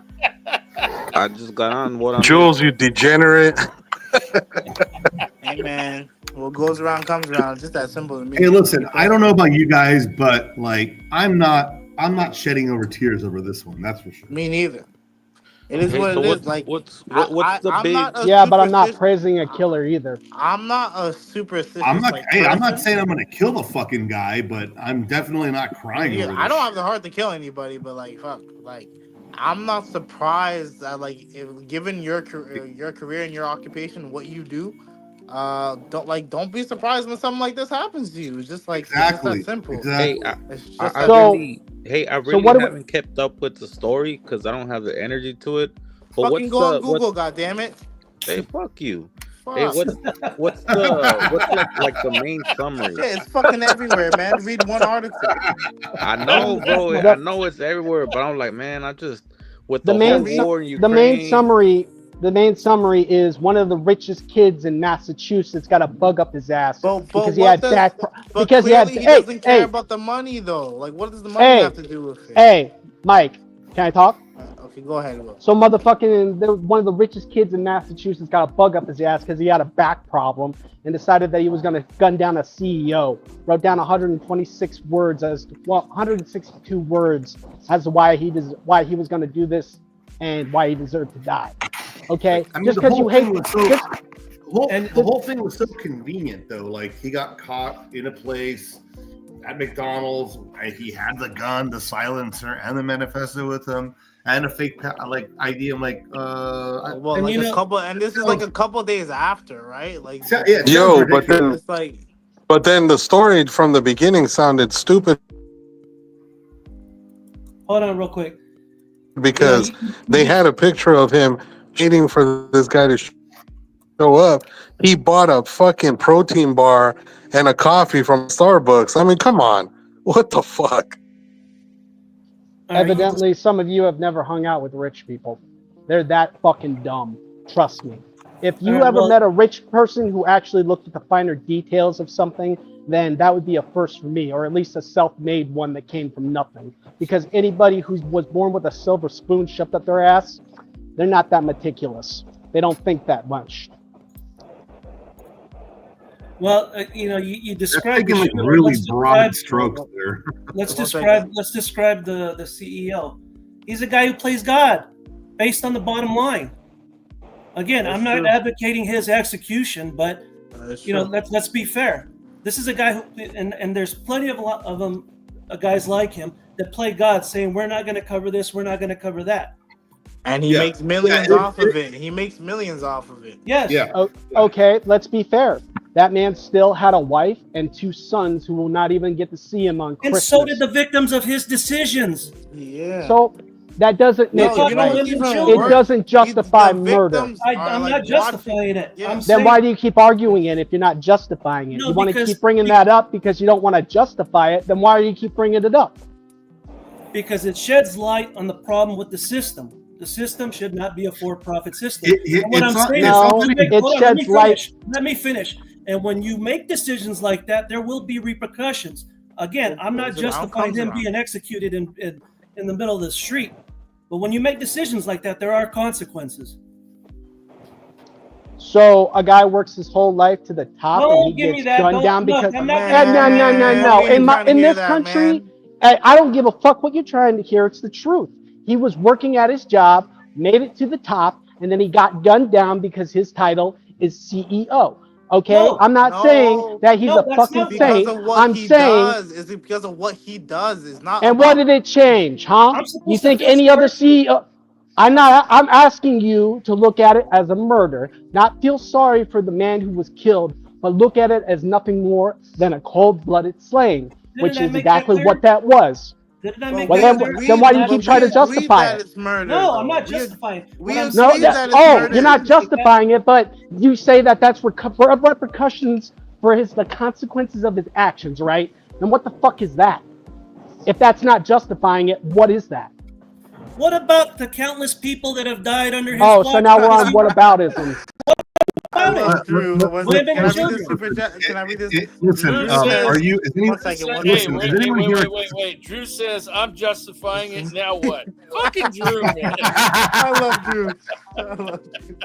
Oh shit. I'm sorry, poor little billionaire. That doesn't work for me. Which one, the killer or the CEO who was fucking poorer than the guy who killed him? Either one. But what does his money have to do with it, though? Because obviously that's not what Luigi's problem is. You know why? Because what it is is it's an attack on success, which it is not. That's not what it is. That's not. That's not what it is. It's his it's a bit hypocritical. Day-to-day decisions, fucking people over the working class. How is it hypocritical? You were about to say you bring up the working class, but then you want to shit on the guy. Come on now. What are you talking? You say it's not about. You say it's not about fucking wealth. He is an executive. He's not working class. He's an executive. Oh, okay. There's a big difference. Yeah, that motherfucker don't clock in. That motherfucker clocks in whenever he wants to clock in. What the fuck? Probably making 380 times more than what his average employee makes. Probably gets a bonus for rejecting his employees probably make like above minimum wage, slightly above minimum wage. You don't need a college degree to be in fucking health insurance. The fuck? Did you just call that motherfucker a working class citizen? He did just say that. He did. No sense. Makes no sense. That's why I told you, Will, to do your own research, man. This guy is not the one you want to be going up the bat for. Wait. Where the fuck did I say he was a working class citizen? Who put the words in my mouth? Just say that. Rewind it. I said he worked his way to the top, and then he got murdered because his title said CEO. No, I never said anything about him being a working class dude. You told Goose. Oh, I lumped him into the working class because that was his job. No. So you're saying that he didn't have a job. You're saying that he didn't work for shit, right? No, working class is reserved for the people. So where did I say working class? I said he worked his way to the top. That doesn't say working class. Now, does it? You said it when you told Goose that he was getting on the working class. That's when you said it. I said he worked his way to the top. You didn't guess, but afterwards, apparently. Hey, Jules, what's up, man? Wow. Shit, man. People trying to put words in my mouth. No, that's what you said, though. You basically told Gooch that he was getting on the Where did I say he was working class, dude? Fucking day. I heard you say that. No, you heard me say that he worked his way to the top. Look, at the heart of the matter, because people are politicizing it and sensationalizing it, when it's a lot more simple if we're going to look at now, I think you have to be pretty naive to look at this situation and take it at face value, but that's all we can do because we don't have any other information than what they tell us. So if I am to look at this at face value, that you gunned him down based on the sins that you feel the insurance company he works for, he represents, that's why you killed him. Well, if that's why you killed him, in my book, you're wrong. You didn't fix anything. But Jules, You just killed a guy. Who do you got between Fulton and Nick Ball? You made it too obvious, bro. It didn't fool me. But yeah, like if we're just gonna look at that, if we're just gonna take the story as it's being reported, okay, you're just a murderer. You're not a freedom fighter. You didn't affect any change. Nothing is gonna happen. That guy's dead, and the next CEO is on the way. Are you gonna kill him too? No, because you're in jail. So what are we advocating for? That we gun? It's okay when they get gunned down. That's all right. Change within the house. Yeah, I was about to say the only thing it advocates is that it's open on people like him. Maybe, but unless there's actual reform, the ends have to justify the means. In other words, as monstrous as it may sound, if killing that one guy completely radicalized and changed the way the system works, I might condone it a little more if that's what it did, but it doesn't do that. Nothing. We'll wait and see. It's gonna operate. Oh, okay, yeah, because I haven't heard that before. It's gonna operate the same way. You didn't do any. When an idealistic tween throws pasta sauce at a Van Gogh or whatever, yeah, you didn't affect any change, bitch. You didn't do anything. Yeah, that shit's Nothing. That You shit didn't is do stupid, it though. once again this past Thanksgiving, when you try to interrupt the Thanksgiving Day parade, you're not affecting change. You're just annoying people. You're just annoying. I don't feel any different before you did that than after. I'm just annoyed by you. Now I might say, hey, fuck that shit. I don't care. Yeah. If I anything, don't care. You might have switched my mind. For real. So if you have that kind of energy, I've always had a saying my whole life. I didn't get it from anybody. Made it up myself. God don't need dummies, and you're a fucking dummy. You're not doing anything. You have all this energy, you don't know what the fuck to do with it. Maybe you have a lazy brain. Maybe you're stupid, but you're not doing what you think you're doing. You're not. Not a hero. Silly is what you are. Silly. Your activism is silly. Mr. Calderon said, okay, panel. So should the murderer be set free? That's a dicey question. Let the people vote. No, he I don't know. Let committed the a people crime. vote. No, he committed a crime. He needs to pay for it. That is true. No. That is true. No. He did murder. Yeah, And just to he clarify, killed someone. He didn't kill in self-defense.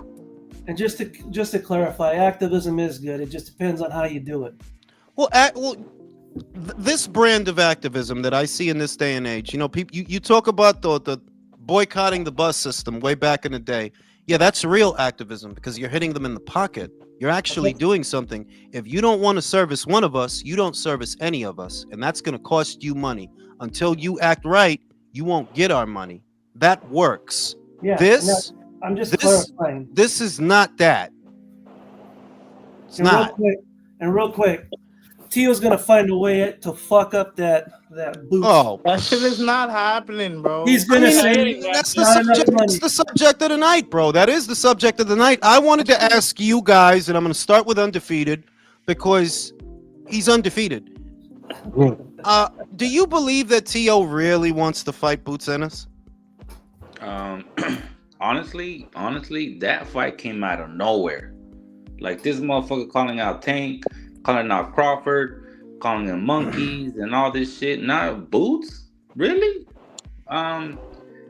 It's hard to say that we see that fight because you gotta cross promote, you gotta find the right weight. This motherfucker is about to go to 147. I'm guessing. That's what's gonna fuck up the fight. Yeah. Undefeated. That's what's gonna fuck up.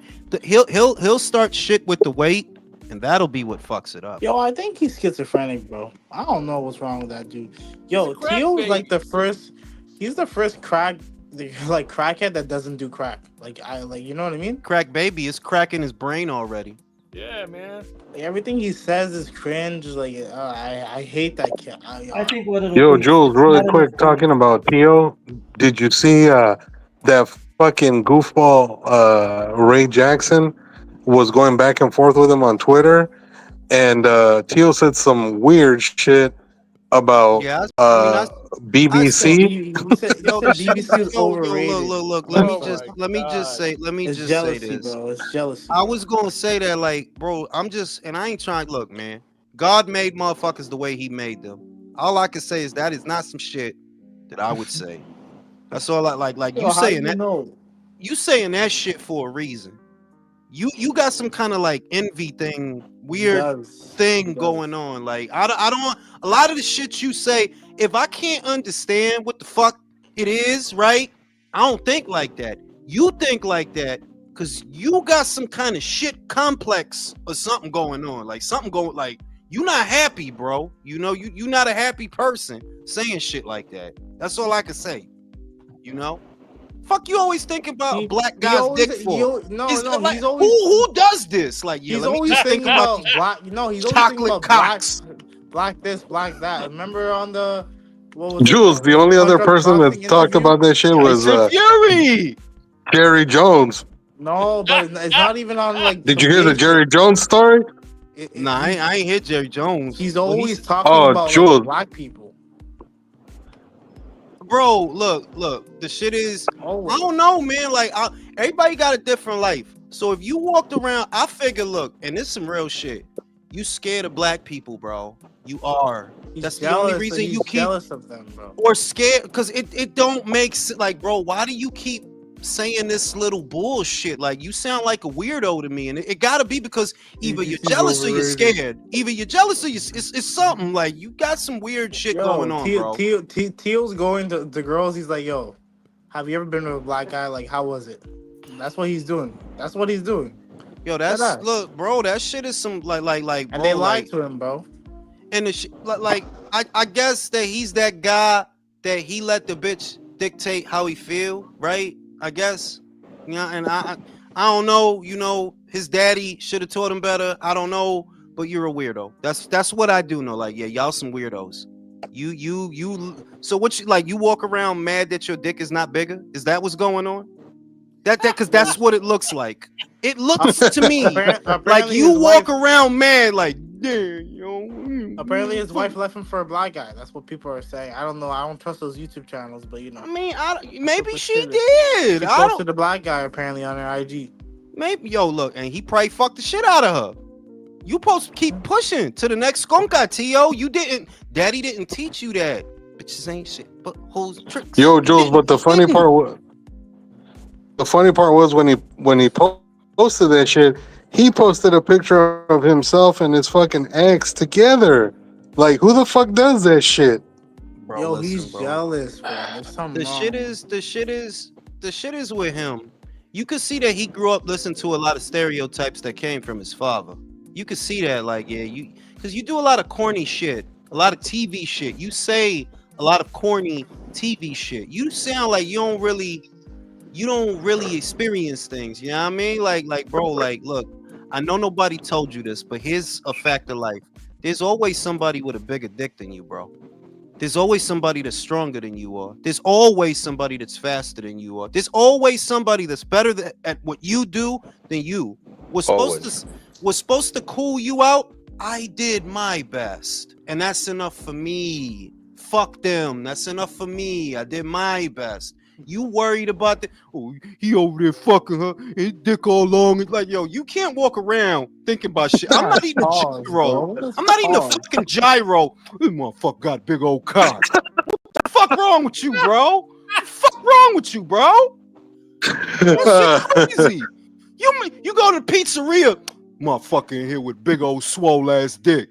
Fuck is your problem, bro? Eat your pizza. That's I don't like certain shit is crazy to me, bro. Like, and I'm telling you that you can see by the way these motherfuckers is, yo, you really have that in the back somewhere back there. You be thinking about that shit because I don't understand. Go buy a PS5, bro. Go play Mortal Kombat or something, bro. Something. Because you got to change the way you think, bro. You do. You got to change the way you think, bro. Yo, Jules, when he goes, he might get a sub. He's saying that shit. For real, like he ordering that Subway and he wondering what Crawford got. Like, yo, dog, chill Hey, out, bro. pause, Relax, bro. Like, Calm you don't. down. Those are not your problems, bro. You don't need to worry about that. God gave you what you got. Use that shit. You know, just use that shit. You got what you got, bro. You thinking about this whole shit wrong because you trying to like. I think that's a byproduct of how Americans think versus how other people think. Mauricio Lara going to the UK, man. He's not worried about Josh Warrington being a house fighter. He's not worried about, oh, I'm gonna be on UK soil. He not worried. What he know is when that bell ring, I'm gonna fuck you up, and if I don't, I'm gonna try. That's it. That's it. Don't worry about all the other shit. That's it. He's more worried about, okay, is the money there? All right, I'm going. I'm on a plane. I'm gonna beat your ass. For real. Shout out to Freeze Temp. Yo, Jules, buenas noches. Good chat. Appreciate you, bro. Jerry Soriano said rumor he had lost his sister and ex-wife to the big black cock, LHC. What's the LHC? Is that the long hot cock? I don't fucking know.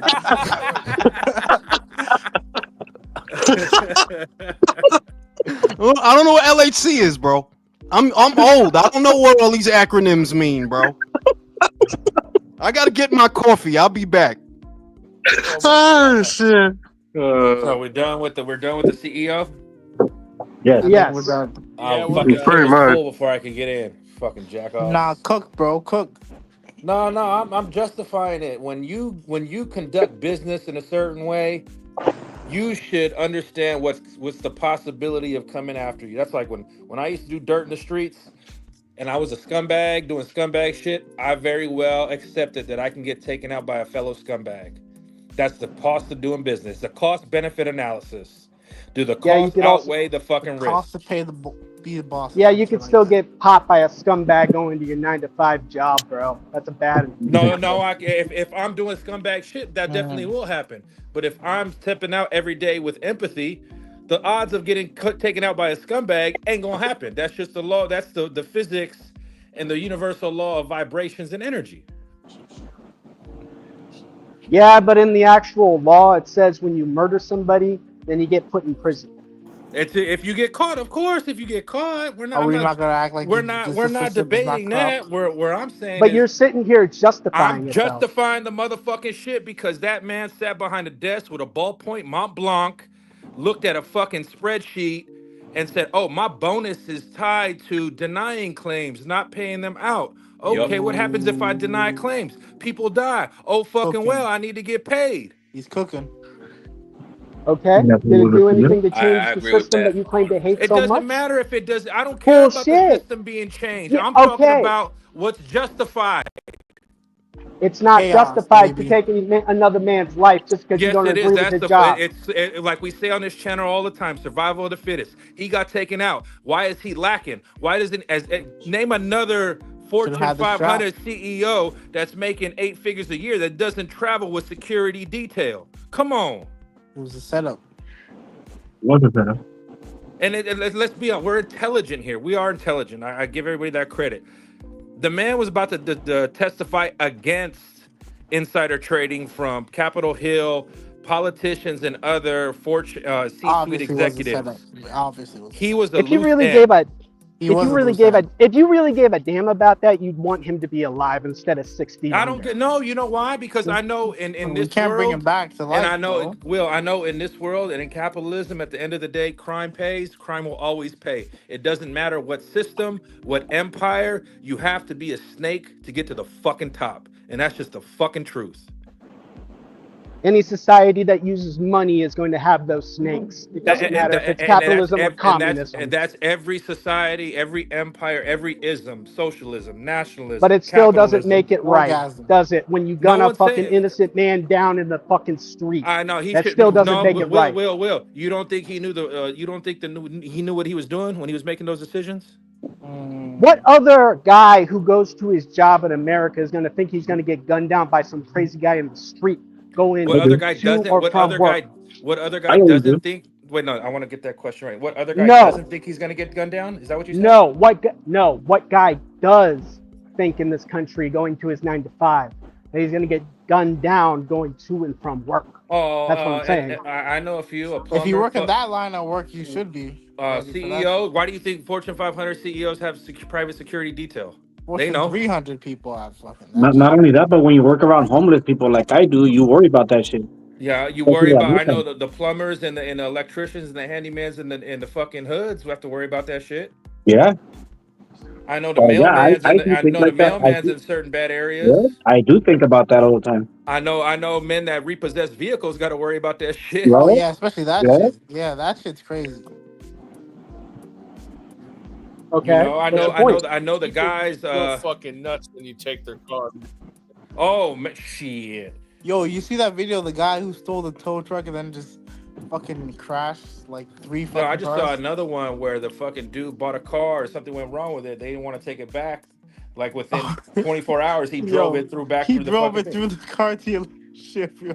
That's the Motherfuckers ultimate crash. I crash did out, see that. bro. I seen that shit. Like Yo, motherfuckers is really crashing out, yo. that's an But, epitome but of a we've been crash saying out, on this bro. channel, Jules, for the last 2-3 years, we see more and more people crashing out. The purge, that real predictive programming of the purge, is happening before our eyes. Yeah, but the other thing is also there's such a thing as defective people. You know this, Drew. I Yes. think anybody, when there's too much of something, you're gonna get irregular T-shirts. You're gonna get jeans that don't quite fit right. If you mass produce anything, you start to get defective product. That also applies to people. There's people out there, I'm sorry to say, they're really not good for nothing. They're defective. They're not wired properly.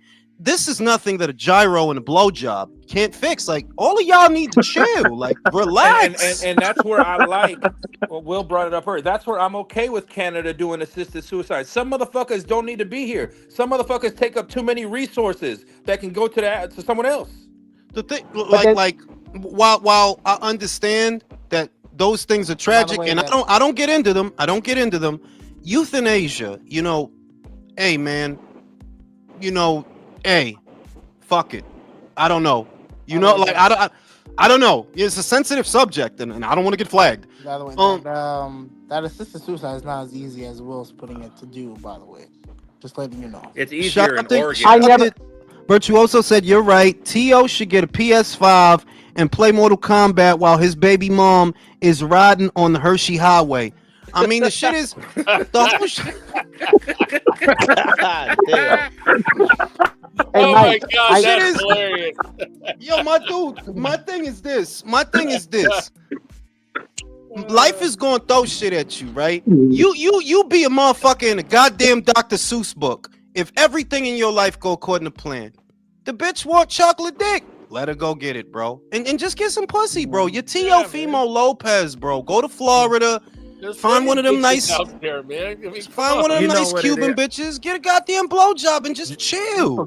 Jules, you know what it is. We've talked about it about Tio. He got that first piece of ass from Stewart at Pussy. He went through her phone and saw who she was really fucking when they fucking broke up. And he's been on an attack of black No, fighters no, since. no. You know what the That's thing? true. He feels bad. He feels because he saw that guy's got a huge fucking cock. He knows he doesn't. He ain't packing like that, so he don't know what to do. He's all over. He doesn't know. Like, But Tio don't knew you- he was don't- outgunned. Hey, the haven't you pussy noticed? hole is big now. He doesn't know what to do, bro. He could climb in that shit. Once he saw the motherfucker did like a fucking forward first dive. I Do that know, shit I again. know, How do you I gotta go know. in the pussy? You know what I'm saying? Like, you know what I'm saying? Like, look, check it out. Cause he you can see that he liked the bitch is what it is. You know, and for men, It's his Love wife. him, man. listen, I'll say that I think men feel more betrayed than women. Maybe because we're more territorial. If you get cheated on or something Yeah. like that. Yup. So he hurting and he see the size of that cock and he don't know what to do. He's like, oh no, it's over. I ain't saying Tio I'm going in there. So he hires Eddie Reynoso, you know, and he's trying to get his stamina up Bro, and shit. there's Like, like there's like penis enlargement and I centers you agree can on go the to now. territorial. Where I differ is I'm more possessive of my broad if she's cooking that motherfucking pork chops. If she's diverting household resources to someone else, I'm not gonna get mad if she get dick on a trip to fucking a work trip to fucking England. I don't give a fuck. I think That's that it fucked starts. I think it starts in a home, right? So if you one of these guys that you had your daddy and he taught you shit, or you had your mommy and she taught you yo, you can't be trusting these bitches, because that's how my mommy raised me. Like, yeah, you can't trust these bitches. Sisters put me on game, mommy put me on game. So by the time you get out there, bro, all these bitches is hoes, man. Fuck is you talking about? The moment they are always trying to better deal you. Always. The fuck, it don't change, bro. There are enough horror stories if you're paying attention. It don't change. The game don't change. So it all depends on your mental, and honestly, it really does depend on how you were raised. I think he's handling it poorly. Unfortunately, he's a very young man who was going through a lot. He don't got the right people in his corner to balance him out. Like, yo, it's all right, bro. It's all right. You can fix this if you focus up. If you focus up, because a lot of the problems that men have, a lot of it, you can fix it if you work on yourself. You can fix it. And you said the key word right there, depending on who your father is. What the fuck is Teofimo Sr. going to teach that motherfucking boy about life? I would yell in the hole and hear the echo of his voice. Like, you know, because he going through it's like, yeah, he going through a lot for a young man. You already going through a divorce. You ain't even 30 yet. You got a kid. You got job problems. You going through a lot. And you're right. The best thing for him... Hold on, the best thing for him is being around Canelo, because Canelo gonna tell him, bro, you tripping over these bitches? Yo, for real. How long have we been having this exact same convo about Teo? At this point, bro, you're doing this. You haven't improved in years, though. It's been years we've been having this conversation. Bro, we should have seen your new bitch by now. Exactly, that's how I know you're not Thank right. you. Exactly. Like, yo, what the fuck? We should have seen you. We should have seen you with. If it's me, I'm going to tackle me a chocolate joint, and I'm going to eat her cooter. And not for nothing. Make most of the money. Why can't you get child support or not child support? No, check it out. I get child support because I can afford a better lawyer than you bum ass bitch. That's the first thing. The second thing is I open up an OnlyFans and I'm fucking chocolate bitches in that. Like, yeah, I'm all in that shit, man. I'm getting STDs and all that shit. Fuck you, bitch. I am out here. I knew he was down bad when he went to Honduras and didn't come back with no bad bitches. You see Ugas don't got no eyebrows, but he got a different bitch every month, bro. And he ain't got eyebrows. The Cubans see Laura is always going to be a success story to me, because he had Yuri Lara. Her ass was so fat and so good and round, and when it was over, yo, he moved on to the next one, then the next one, then the next one. With a bald spot on the back too. Mario Barrios literally sucks as a fighter, and look at who he scored. If Mario can land O'Mira, believe in yourself, Teofimo. Go talk to Dua Lipa. Shadowbox for her, bro. Show her what you got. I gotta say this, fellas, and I know what the problem is now. No homo, Michael. Teo got a little dick.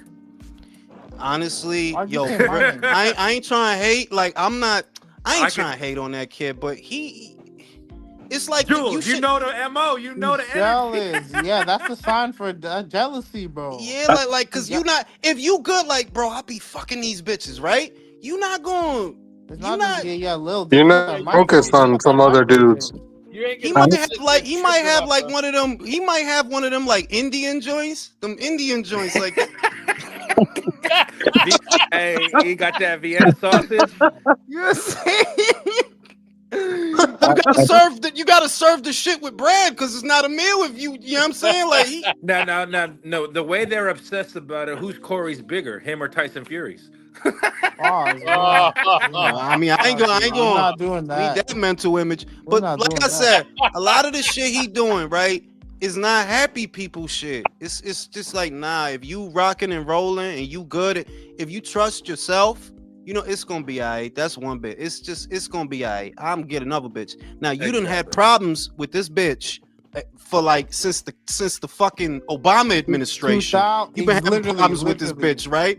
Yo, we ain't seen you with a new bitch yet. No, it's been the first time this bitch met the first time at least Oscar running around with this, you know, like Oscar, you know him, you ain't go look, if Oscar gonna do something, he is gonna get some bitches. He is though, like, yeah, he gonna act like a jackass, he gonna say a lot of stupid shit, but one thing he not gonna do is starve over some pussy. Like, no, nah, he's gonna get the next joint and he's gonna snort cocaine off her fucking ass. I do get it though, like, if we're being actually like serious, like, I do get it, being heartbroken sucks. It hurts. It is what it is. But you move on after, like No, Michael, don't make like excuses for that because the game is the game. We know they're hypergamous by nature. That should be, and every man should know that by the time you're a young teenager. Yeah, in other words, I hear you, Michael. The kid is heartbroken. It's fucked up, right? The But it's shit been is years that at this point. You gotta move it's on. that it's suckers for a reason. Suckers for a reason. Like that heartbreak, you should have learned from it by now. And I should have seen a sex tape with you and Sydney Sweeney by now, bro. Like, move on, bro. Move on. On to the next one. The best way to fix this is to show that bitch you don't mean nothing. Even, How old is he? How old is he? yo, he like 27, like 26, 27. Now let me give 27-year-old Julius 8-figure bank account, 8-figure bank account. So What the fuck you doing? This is what I'm saying, that like, yo, people deal with this that don't have the resources and assets that you have, and they bounce back like a motherfucker. You haven't bounced back yet. You haven't. Like, bro, we should have seen you with some other bitches by now. It's been 4 years of problems with the same flight attendant.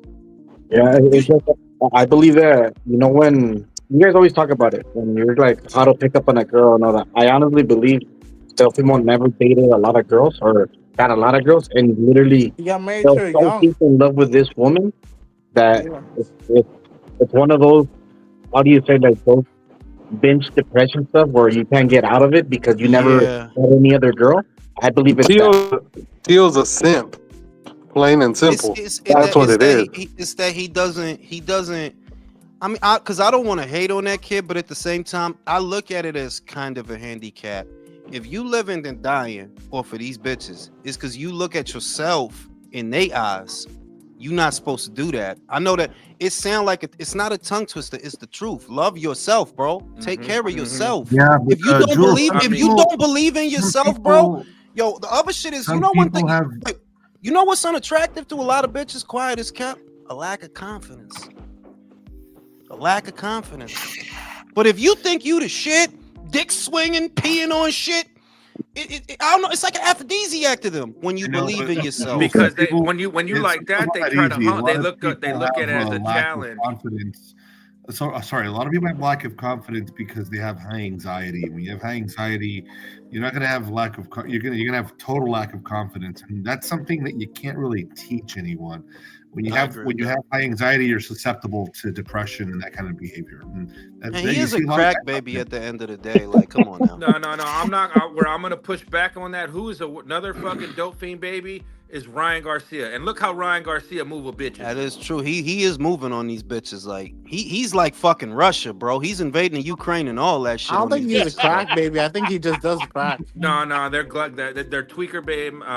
Teo might be crack. They're crystal meth. It's the same. Yeah, shit. they meth babies. They tweaker babies. Domo said if he had some other joints, he wouldn't even be talking this much right now. Bad women require a lot of attention. Like, look, man, I wish I could help that kid and shit, because the rainbow, right? The sunshine is, as soon as you realize, and it's unfortunate, it don't hit some guys till later on, till a lot of time has passed. You don't want to wait that long. You're young. You're in your prime. Your fucking destiny and your future and all your shit is literally in your hands. If you work hard, you can fix it. If you look at this game from another perspective, yeah, you literally can fix it. You just don't think so because you pitying yourself. You pitying yourself. You shouldn't do that. Don't be jealous of them guys. Them guys is playing the same game you are. If anything, if you don't like the game, remove yourself from it. Play a different game. Look at life differently, dog. Because right now you comparing yourself to people over shit you can't change. If you know, if God decided that you gonna have a ballpark, Frank, hey man, work, fuck it. You know, that's what you got. But have fun, bro. Learn how to eat pissy better. Fuck. Yeah, you know what I'm saying? I think the best thing for him, Jules, is being with Canelo. Because remember when Ryan was going through his shit and wanted sympathy in the Canelo gym, they told him, like, man, shut the fuck up. Get in the fucking gym. Stop being a bitch. The shit is, you got your dad and your daddy ain't tell you to man up yet. You got your dad. You understand? Like your dad is right there. He should be like, man, fuck that hoe. You know? Fuck am I gonna let fuck him. I'm think about this. I'm the guy. I get paid more than you do, right? Yeah, I do. I get paid more than you do. I can afford better lawyers than you got. You know, if I talk to Bob, maybe he can help me with this legal situation to get custody of my kids. If what you're thinking, bitch, is you're gonna take my kids and use them against me to support your lifestyle, bitch, you got another thing coming. I got more resources than you do, but you don't look at shit like that. Nope.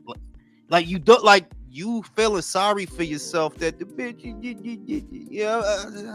You got more resources, and you can make it look like you don't make shit because you a fucking independent contractor. For real. You know what I mean? Like this ways if you think, bro, because like it's a battle with sexes for a reason, man. Like what's happening to you has happened to so many men. You could, and it can be worked around. And it comes down to what you've been saying, Diego. Like this generation is not where we are at. It's like they're doing no changes and shit like that. It just comes down to that again. Honestly, you too sentimental, and I like a part of me feel bad for him because it's predatory. What happens to these young men is predatory. They get out there, they're unprepared. Some pretty girl starts talking them up and shit. They don't realize she gaming you. You know that you want to believe she likes you for who you are. Yo, I'm sorry to tell you that. Yeah, like a lot of the time, these bitches don't really like you for who you are. They just like you for what you can do. A lot of the time.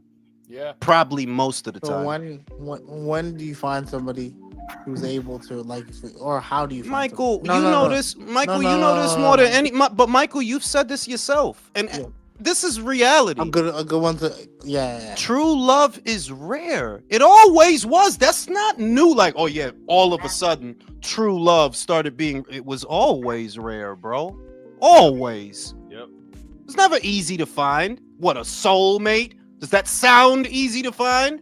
So while you're looking for your soulmate, that person that makes you feel complete, because right now it's like, I think with the joint, he felt seen and acknowledged, like, look at this pretty ass girl trying to give me this cooter. You know, he just happy about that. Like, yeah, that's not your soulmate though, dog. You know what I mean? And I know you young, you unprepared, bunch of shit. But that's what it is. Like, your family people, your daddy, he didn't really tell you that. Yeah. And that's a failure on his part because, well, you're the dad. You have the life experience. If you do have life experience, these are the things you're supposed to pour into your kids little by little. That's raising your kids. It's telling them, I don't want you to go through the shit that I went through. So blip, blip, blip, blip, blip, blip, toda la vaina. That's what you're supposed to do. If he walking around here hot for stewardesses that want to give him some pussy, daddy should have been the first one. Yeah, do what you need to do and broom her. This is not your wife. What, because she want to give you some pussy? That's crazy, bro. You're a young man who's making 6 and 7 figures for a fight. Of course she wants to give you some pussy. Of course. You fight on television. Of course she wants to give you some pussy. He met her and then 1 year later got engaged to her. So that like she played to her. You know, so I mean that's just a cautionary tale for every young. You can have your fun, bro, but I don't understand how so many young men that are worth so much money end up in the exact same situation, irrespective of their sport. Football players, basketball players. Oh, basketball is the worst. Basketball and NFL is the worst. I mean, it's a whole fucking racket in those sports. These bitches is waiting to get you, bro. Waiting to get you. Yo, you know what's worse? They be like 40, 35. Like, yo, they be cashing these guys. Cashing in. And it's like, yo, because you want to believe that a woman, as a young man, you want to believe that a woman who looks like this would have any interest in you. That shit gets you open. You feel validated that a woman that looks like this. It's like, bro, it's ugly motherfuckers pulling these bitches. You don't understand that? It's motherfuckers that look like Flavor Flav pulling these bitches. So clearly it's not about aesthetics. Oh, you catch a stray. That's clearly not about aesthetics. If a Flavor Flav looking right now in Dubai is bitches fucking that midget motherfucker, that fucked up, shriveled up face looking motherfucker. I don't think anybody can. Yo, they fucking that dude, bro. That shit's gotta be like the size of a rice grain, like pause. But the shit is, if you step back, remove yourself out of it, look at what these bitches are capable of. Wow. They're all strippers now. And that's the prize. I'm telling you, like, I don't know. It's not about being misogynistic. You have to take care of yourself, though. Like you do, though. These bitches do something strange for some change. That's not just a cliche. That's a fact. It's bitches fucking that dude, bro. They fucking that dude. That's crazy.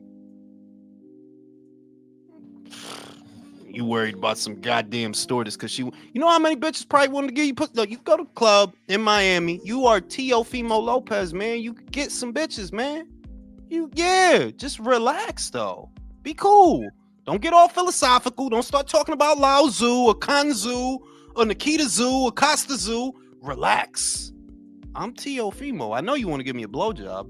I'm gonna get it, but you're not gonna get shit after that. You'll probably get a Birkin bag. Congratulations. You get a Birkin bag. Jules, the guy who did it right was Derek Jeter. He fucked all those females, and not one of them ever was able to leak a story about him to the press.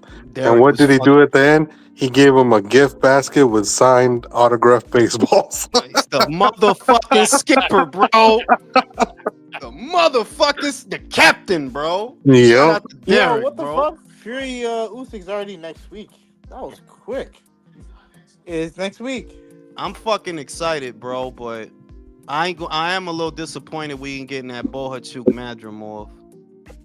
Yeah, but you know what? Them two fights were too close together, man. Yeah, they were. I mean, for anybody, you know what I mean? Yeah, like you. It's asking a lot for a motherfucker to fight those two motherfuckers back. Like, yeah, come on. Yeah, that's too difficult, you know, and that's why I didn't agree when people were calling him a duck. I don't think it's a duck because I mean, no, I don't think it's a duck. I don't think it's a duck. You know, I mean, no fighter would do that. You know, no other fighter. Shout out to Mel the Maker. If you have a small one, you better work on your tongue game. You gotta do what you gotta do, man. Real G said T.O. needs to hang more. Yeah, I agree with that because he is not getting it from his dad. His dad displays more femininity than masculinity. I do agree with that. You need to hang around winners, bro. And I know that sounds like a generic, but it's like, yeah, you don't really stand for nothing. You want to, though. I could tell. That's why you always get all philosophical and shit. I'm trying to fight to be something greater. Yeah. Relax, bro. Relax. You're just one guy, bro. You know? Shit is crazy, man. Hey, Joe, tree of life. I feel bad for him, but I also laugh at the same because it's like, yo, that's fucked up, bro. So you gonna hate all the brothers because of that now? You that's just crazy. You see, that's what I was gonna say. You see how he acts when shit's bad's happening to him. That's his character coming out. You can't feel bad for somebody like this. Yes and no, because it's like, I don't know. It does take an active effort to not get pulled into people's negativity. That people want it to be like the shit that happened this weekend, right? With the they said some mean shit about Mexican women or whatever, right? And people tried to turn that into a black versus Mexico thing, and it's like, bro, you're all pretty. You're all beautiful. Yeah, like it's odd shaped bitches. Go to the DMV. You're gonna see every kind of odd shaped bitch of every denomination. Go to Walmart. It's box shaped black joints, white joints, Asian. It's crazy shaped bitches of all denominations. Pretty and ugly women everywhere, different races, different cultures. The fuck. Hey, Jules, let me switch up let me switch up the topic real quick for you. I want to ask you something. How come Valdez didn't fight Navarrete the same way that he fought Burchell? It's harder because Burchelt is built different. That's the long and the short of it. The reason Navarrete is able to be a pressure fight, because Valdez always had the style for a pressure guy. That's how he beat Burchelt. Yeah. What makes Emmanuel different is he's tall enough and long enough to get away with what he does, and he has something you can't teach. You can't teach a guy to be able to take a punch. Valdez hit that motherfucker. I seen it. He hit him with 4 right hands. Yeah. He didn't bother him. He hit him with a left hook that I think would have knocked another motherfucker. Didn't bother him. You can't teach that. It is so hard to fight somebody that much longer and taller than you, especially when they're putting the pressure on you. It's hard. Burchell wasn't built like that. Burchell was slightly taller than, not slightly, but a little bit taller. It was marginal. It wasn't a dramatic difference. Whereas Navarrete is noticeably taller than Oscar and gangly. He has long arms. He goes to throw an uppercut. He's way out there and finds a way to land the shit. If you look at the still images of Navarrete's punches, they look unconventional. Like, bro, how did you? You can't do that. You'd get knocked out. Any other southpaw, he's not even a southpaw for one, but any other southpaw would get knocked out for doing that. there's a still image of the fight. Oscar's throwing a straight, and it's like hitting Navarette somewhere like here along the chest. And Navarette's all weird with this uppercut, but it landed. It landed. From the southpaw position, he threw a really like wide, long uppercut. It's so weird. You would never do that normally. So the long and the short of it, and it's not a knock on Navarette because he's a great fighter in and of itself, but the long and the short of it is he's big enough and durable enough to get away with what he does. That's the long and the short of it. And we've already seen examples that a guy with a bit of size and durability of his own can give him problems, because Liam Wilson gave him problems. Let's be honest. If that fight were somewhere else, Nava might have got waved off. After that knockdown with Liam, he might have got waved off. So then how well does Espinoza do that? You know that I was going to ask about that. I wanted to, like, Rafael Espinoza versus Emmanuel Navarrete. Man, what a fucking fight. I need that. I got Navarrete on that fight. It's hard not to pick Navarrete because of the experience factor. Yes. Navarrete is proven 22, 26, 30. And even though he lost at 35, he didn't get in trouble. He didn't get hurt. And to be honest, Jules, to me, it was too soon for him to move up to 35, and that's why I didn't even understand that shit. Yeah. That shit was just like, bro, you don't need to go up there yet, bro. Like, you don't need to go up there yet, But he wanted. I think the reason that they tried it was for the money. That there are more familiar names and bigger checks, because that could have been a segue to Navarrete Lomachenko. If you remember what the conversation was at the time, we were talking about that if he wins a belt at that weight, if he wins the BO, he might be able to get a Lomachenko fight, and big payday. And another one was Cepeda versus him, because Cepeda would have also been up there. Bro, that would have been a motherfucker. And I feel like that fight would have been made more than Lomachenko because it's a Mexican war. Yeah, but would Oscar have wanted to do it? I wonder. Oh, I fucking forget about that. Never mind. That's what I always wonder about that. There are a lot of great fights for William out there, for example. But is Oscar gonna let him have those fights? Is he? Is he really? Yeah. Not the way he's been acting lately. I got a question. Do you think Virgil gets sick before this fight and pulls out?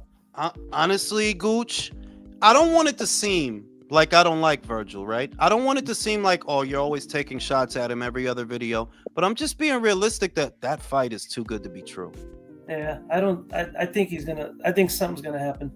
The rhabdo, or he's gonna stub a toe. So it's like, it's too good to be true, bro. That they just made it just like that, and Oscar's gonna let it happen. Bro, you understand that the situation has changed now. They may have accepted that fight on the premise that it would be a quick turnaround, so they're willing to do it. Now he's gonna have a full camp. He's not gonna be dinged up. He's not gonna be tenderized, and he's focused on you.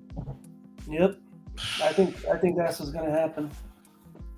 But you got to remember that Hoya does do a lot of fights when it comes to the money. Like in this case, Virgil's gonna get paid pretty good because it's in Saudi. So Oscar De La Hoya might be getting a good check, and he usually has done fights that happen in Saudi. I mean, on one end, the money is an incentive, but on the other end, he doesn't have a whole lot of horses. He doesn't have the bodies to spare. He doesn't. Virgil loses that fight. It's a hit. It's a hit. Like, bro, that's one of your unbeaten guys. That's one of your flagship fighters. If he loses, no, that's it. They don't have anybody else. I mean, they got Ryan. They barely have Ryan. Word. They barely have Ryan. Bro. Word. And his back Thursdays aren't helping him recruit fighters either. Yeah, I mean, well, in fairness, I did see that Golden Boy signed a couple of kids like a couple of weeks ago. They did sign a couple of kids.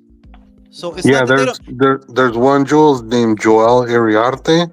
That kid looks like he's gonna be legit if they move him the right way, and he's only like 19. Looks David Picasso. Oh yeah, him too. Irrespective of all this Inui bullshit, because I seen like 3 of his fights. I was like, yo, this kid is alright, dog. Like, he got some shit. He's 30. So 30 wins. Fighting him after?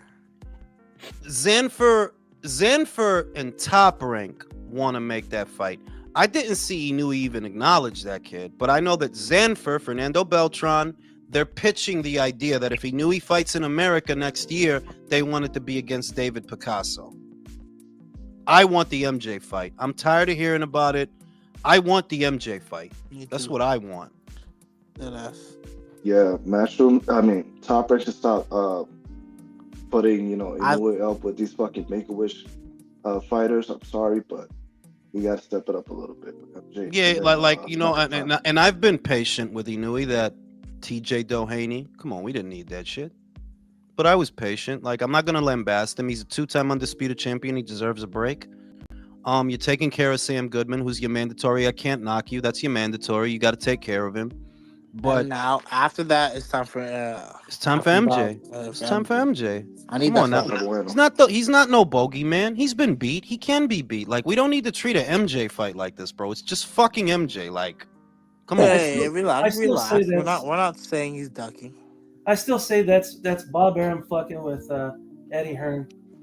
It could be though. It could be. Because the thing is that Bob, you can't, like, this is not Shakur. You understand? Or Crawford when they were at Top Rank. You're just the guy that shows my fights in America. That's all Bob is to Inoue. You're the guy who shows my fights in America. But as far as decision making and actual promotion, well, that's Ohashi. Come on now, like that's the guy who's in control. Ohashi, the point man. Yeah, it's not Bob. Like, yeah, I got to do all these things for the. No, Bob wanted to bring him to America this year, but you couldn't do it, could you? No, because the money in Japan is too good, bro. He said that shit last year. Yeah, we're gonna bring Inoue to America. We're gonna have him at the Dodger Stadium. That didn't happen, did it? It would make no sense monetary wise. It doesn't. You gonna come over here like why would I go? Because the other thing is, bang, I'm making money, I'm getting money, but like I'm gonna go to America for, let's say, David Picasso, dog, for the money that I'm worth, he should be coming to me. Fuck am I going over there for him? The fuck is this? I don't think there is a fight that can make more money over here for him. I can't think of anybody. The only fight that would have made sense in America was Luis Neri. That's the only one I could have seen where, like, yeah, you could do that because the Mexican fans are going to show up for Neri and some of the Japanese will fly over for Inoue. That's the only one that could have worked out. But even with that, it was bigger in Japan. 50,000 people showed up. 50,000! That's a fucking army! That's fucking crazy. Shout out to Oscar. Navarette looks crazy launching uppercuts. He looked like he charges them shits like a dragon for real. Like them shovel uppercuts, man. Them shits is nuts. He's a bad dude, but he's unconventional in a good way because like it really is what everyone says. He does things that a coach would tell you not to do, but they work for him. Leans over his lead foot. He tries for punches before he's in position to land them. Chin be out there. He gets hit. We know he gets hit. And that's only because of the size he has. A size advantage to these, or I would say length advantage to these guys at 130. He literally is the exception to the rule, considering all that shit, Jules. Honestly, yeah. And it's been that way. Like, I remember they was investing in Dog Bay, bro. They had hashtag Niho and all that. They was gonna turn him into a star. Yeah. Until he ran into a fucking wall named El Vaquero. He ruined all that shit. He fucked Dog Bay up bad. Bro, like, those are honestly two of the worst beatings I've seen in the last 5 or 6 years. What he did to Dog Bay and what he did to Oscar. He beat the shit out of Oscar, bro. I'm just like, yo, those are career-ending beatings for Oscar. Oscar can pack it up after that. I think he's not winning a belt from nobody at that weight, bro. Like, that's how I know it's a wrap. Two career beatings, though. That's what I'm talking about. That Nijo versus Navarette, that's why we need the sink or swim fights. We don't need a padded up record like J-Rock was saying. Like, nah, bro, either you got it or you don't. What Eddie? Yeah. It's like, and that's why I always give it the Top Rank, that they'll be invested in a guy. Everybody could see that they were invested in Isaac, just like they could see they were invested in Gabe Flores, but they still put that motherfucker in there with Luis Lopez, and it was what it was, bro. Like, he beat the shit out of Gabe. He was a little small for that to be, and he was on the I mean, he's small just a side. small guy in general, bro. But you figure that it wasn't that Isaac was small for 122. Nava was big, bro. Like, bro, how are you making 122 pounds, bro? What the fuck? The He was rehydration Like the huge. must big be head and the crazy. skinny frame. For And real. then J Rock, I mean, bro, that shit was so stupid what you said. Cause PBC, they do that. They don't matter if you got talent or not. If it wasn't for that, we wouldn't have fucking Rolly out here and shit. Exactly. Like they don't believe in a filtration process because their philosophy is that they're trying to build every fighter into a brand, and that's not gonna work because it's the game, the infrastructure of boxing is not made for everyone to become a star. It's for the cream of the crop to rise to the top. So certain motherfuckers gotta lose, bro. For this motherfucker to win, he gotta lose. And you gotta be willing to roll the dice. You're not even willing to roll the dice with your own motherfuckers. We should have got Charlos versus Lara. We should have got Hurd versus Charlos. It's a lot of shit that we should have got that we didn't get. Fucking Jacob versus Charlo. We should have got Thurman versus Spence. Should have got Leo Man, Santa Cruz you know how versus fucking Gary badly Russell. I wanted Charlo versus Crawford so badly, man. Oh my God, Oh, Canelo I fucked wanted that the up. build up would have been so fun. Bro, I think Canelo Charlo fucked would have that got up. fucked up too, man. No, Yeah, of course. Charlo fucked that up because I guess what agitates me about the Charlo fight is you talk all this fucking shit, bro. Like just this pure bullshit so that you can go in there and survive for 36 minutes. You are wasting people's fucking time, bro. Yeah, yeah. You was are. barely even talking shit in the build up. Like in the fucking when they did the press conferences, he was all nice to Canelo. No, But pero that- tú that's sabes, when I knew it was over. pero Virtuoso, to get the fight, él estaba hablando mierda. I saw the fight course, video. of He was course, but when talking he was in wild front of shit. He yeah, was but when drunk, he was bro. in front of him, he was nice to him. He was drunk. He was Yeah, drunk. and you know, bro. it was the bitch that in brother. It was Mel. He's the one who started the cinnamon thing, bro. Yeah. He didn't keep that cinnamon And he shit in got front it. of him. And the bullshit is that you talk all that shit. Canelo aura calmed you down when he was in front of you. That calmed Calmed your down ass real down. nice. Calm He's the down real third fucking Sandos. fast, bro. He said, "Yo, With them Gucci, Gucci PJs. and He shit. seen the light off of Canelo chains and bracelets. It blinded him like, I ain't shit. Motherfucker. I don't like shit like that. It Same was the with thing. Edgar. Same with Edgar. The same thing And when it's happened when Caleb Plant slapped the shit out of him. Yeah, but at least you know what I did? Like he showed like, look, could say what we want about the white boy. He wanted to win that fight. I didn't walk away from that fight thinking, nah, Caleb showed up for a check. I didn't think that.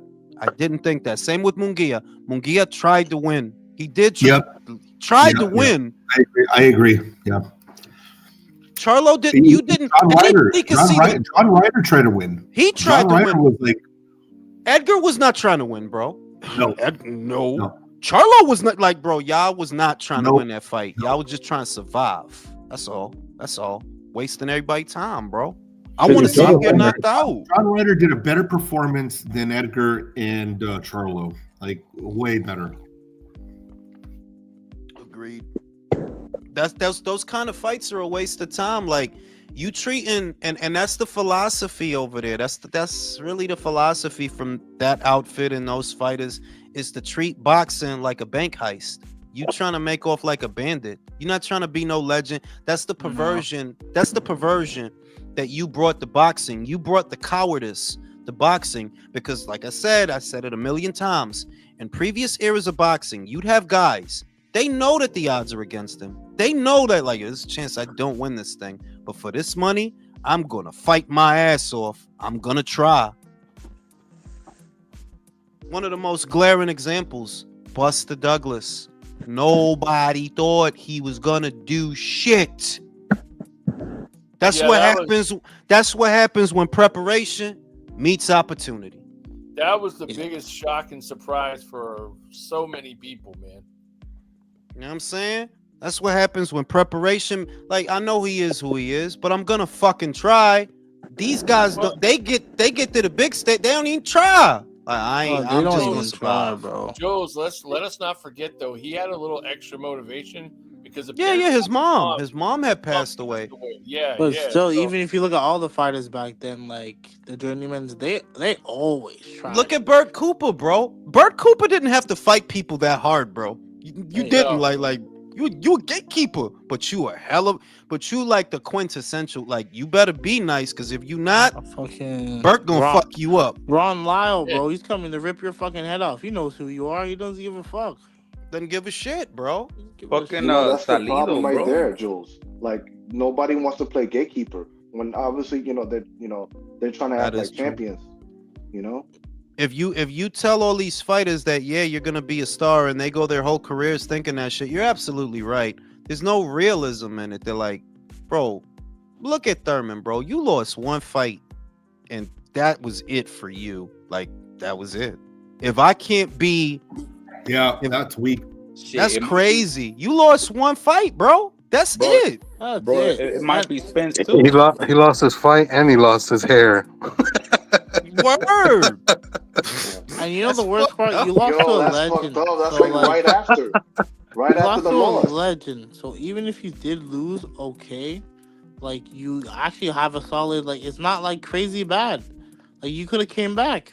That's the main thing, that you lost one fight to a first ballot Hall of Famer. That should not have been the end of your career, but it was, though, because of the philosophy you go by. It shouldn't.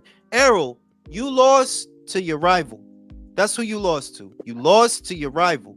But look at you. It's gonna be close to 2 years before you come back, if you do come back. God damn. Because I'm still like, yo, this dude really gonna keep boxing? Really? Errol hasn't fought in over a year, and Jaime Munguia is about to fight again this week. And he fought Canelo this year, mind you. Exactly. He fought Canelo this year. El pendejo de Berlanga celebrating a loss. Munguia's working. That's why I said, and there's still I think he's gonna be the face. And the worst part is there's still this guy's still able to get in negotiations. This Spencer guy. Me está diciéndome a mí que you couldn't get Edgar Berlanga a fucking Trevor McCumbee before the year is out. You could have got him a Trevor McCumbee, somebody like that. Fucking Munguia, he fought Eric whatever the fuck, Eric Vandelay, and now he's fighting Socorro, Eric, whatever the guy's name is. Fucking guy, I don't know the fucking guy, but he's fighting. Get back with Freddie. That's how you do that shit.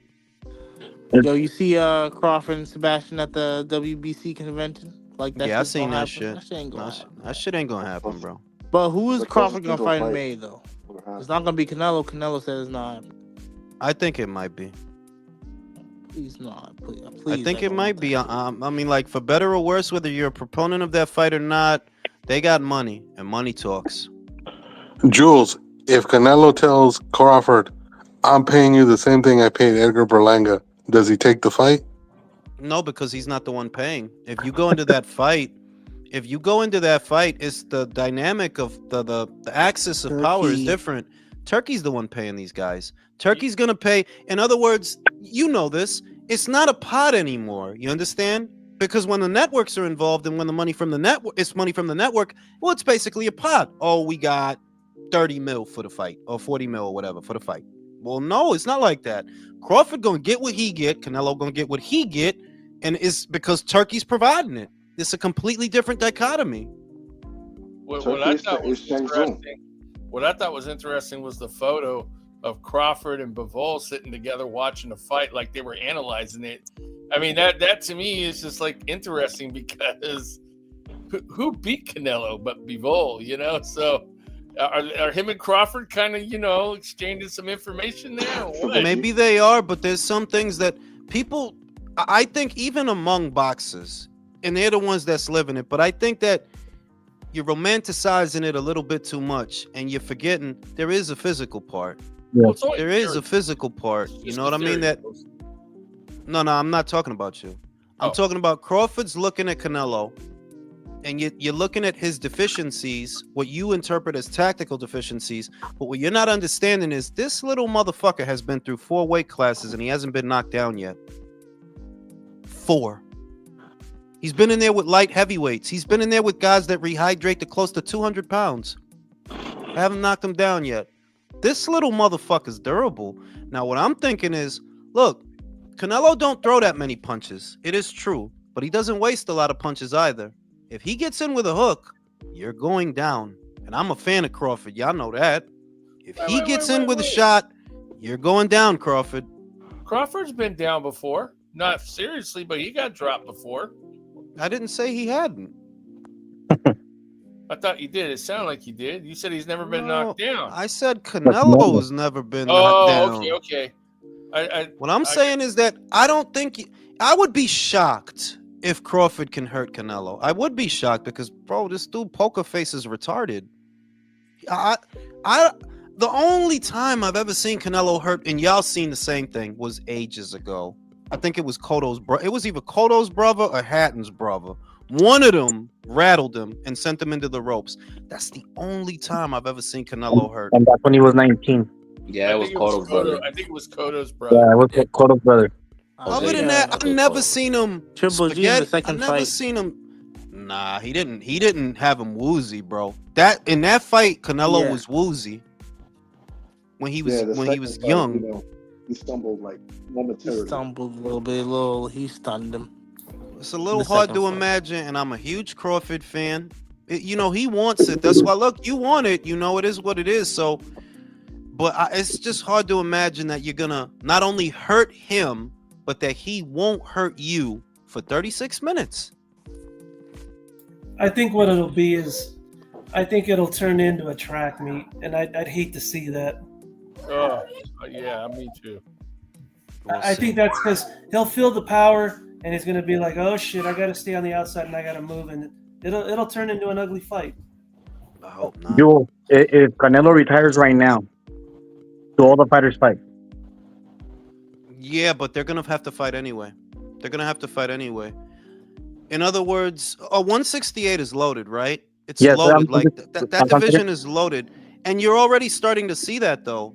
Plant, Pacheco, Munguia. Some of you guys have actually already fought Canelo already, so you don't have him to use as an excuse to not fight other people. Shit is about to get real bad for Edgar. Like, bro, you already fought Yeah, I want to see Canelo. Pacheco and Munguia. That's why, like, I was talking about like the guys who are undefeated, like Pacheco and Bailey.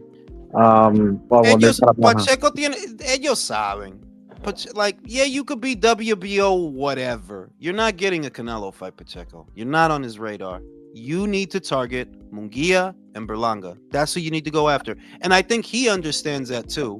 Go after Caleb Plant. You could eventually maybe go after William Skull for his IBF. But by now, guys have to know that you don't have any leverage to make Canelo do any fucking thing. None of you. Okay? He's going to do whatever he wants. You're not on his radar. So if you want to make money, you have to fight each other. I think they understand that. I think they do. Now, Plant already fought Canelo. Edgar already fought Canelo. Munguia already fought Canelo.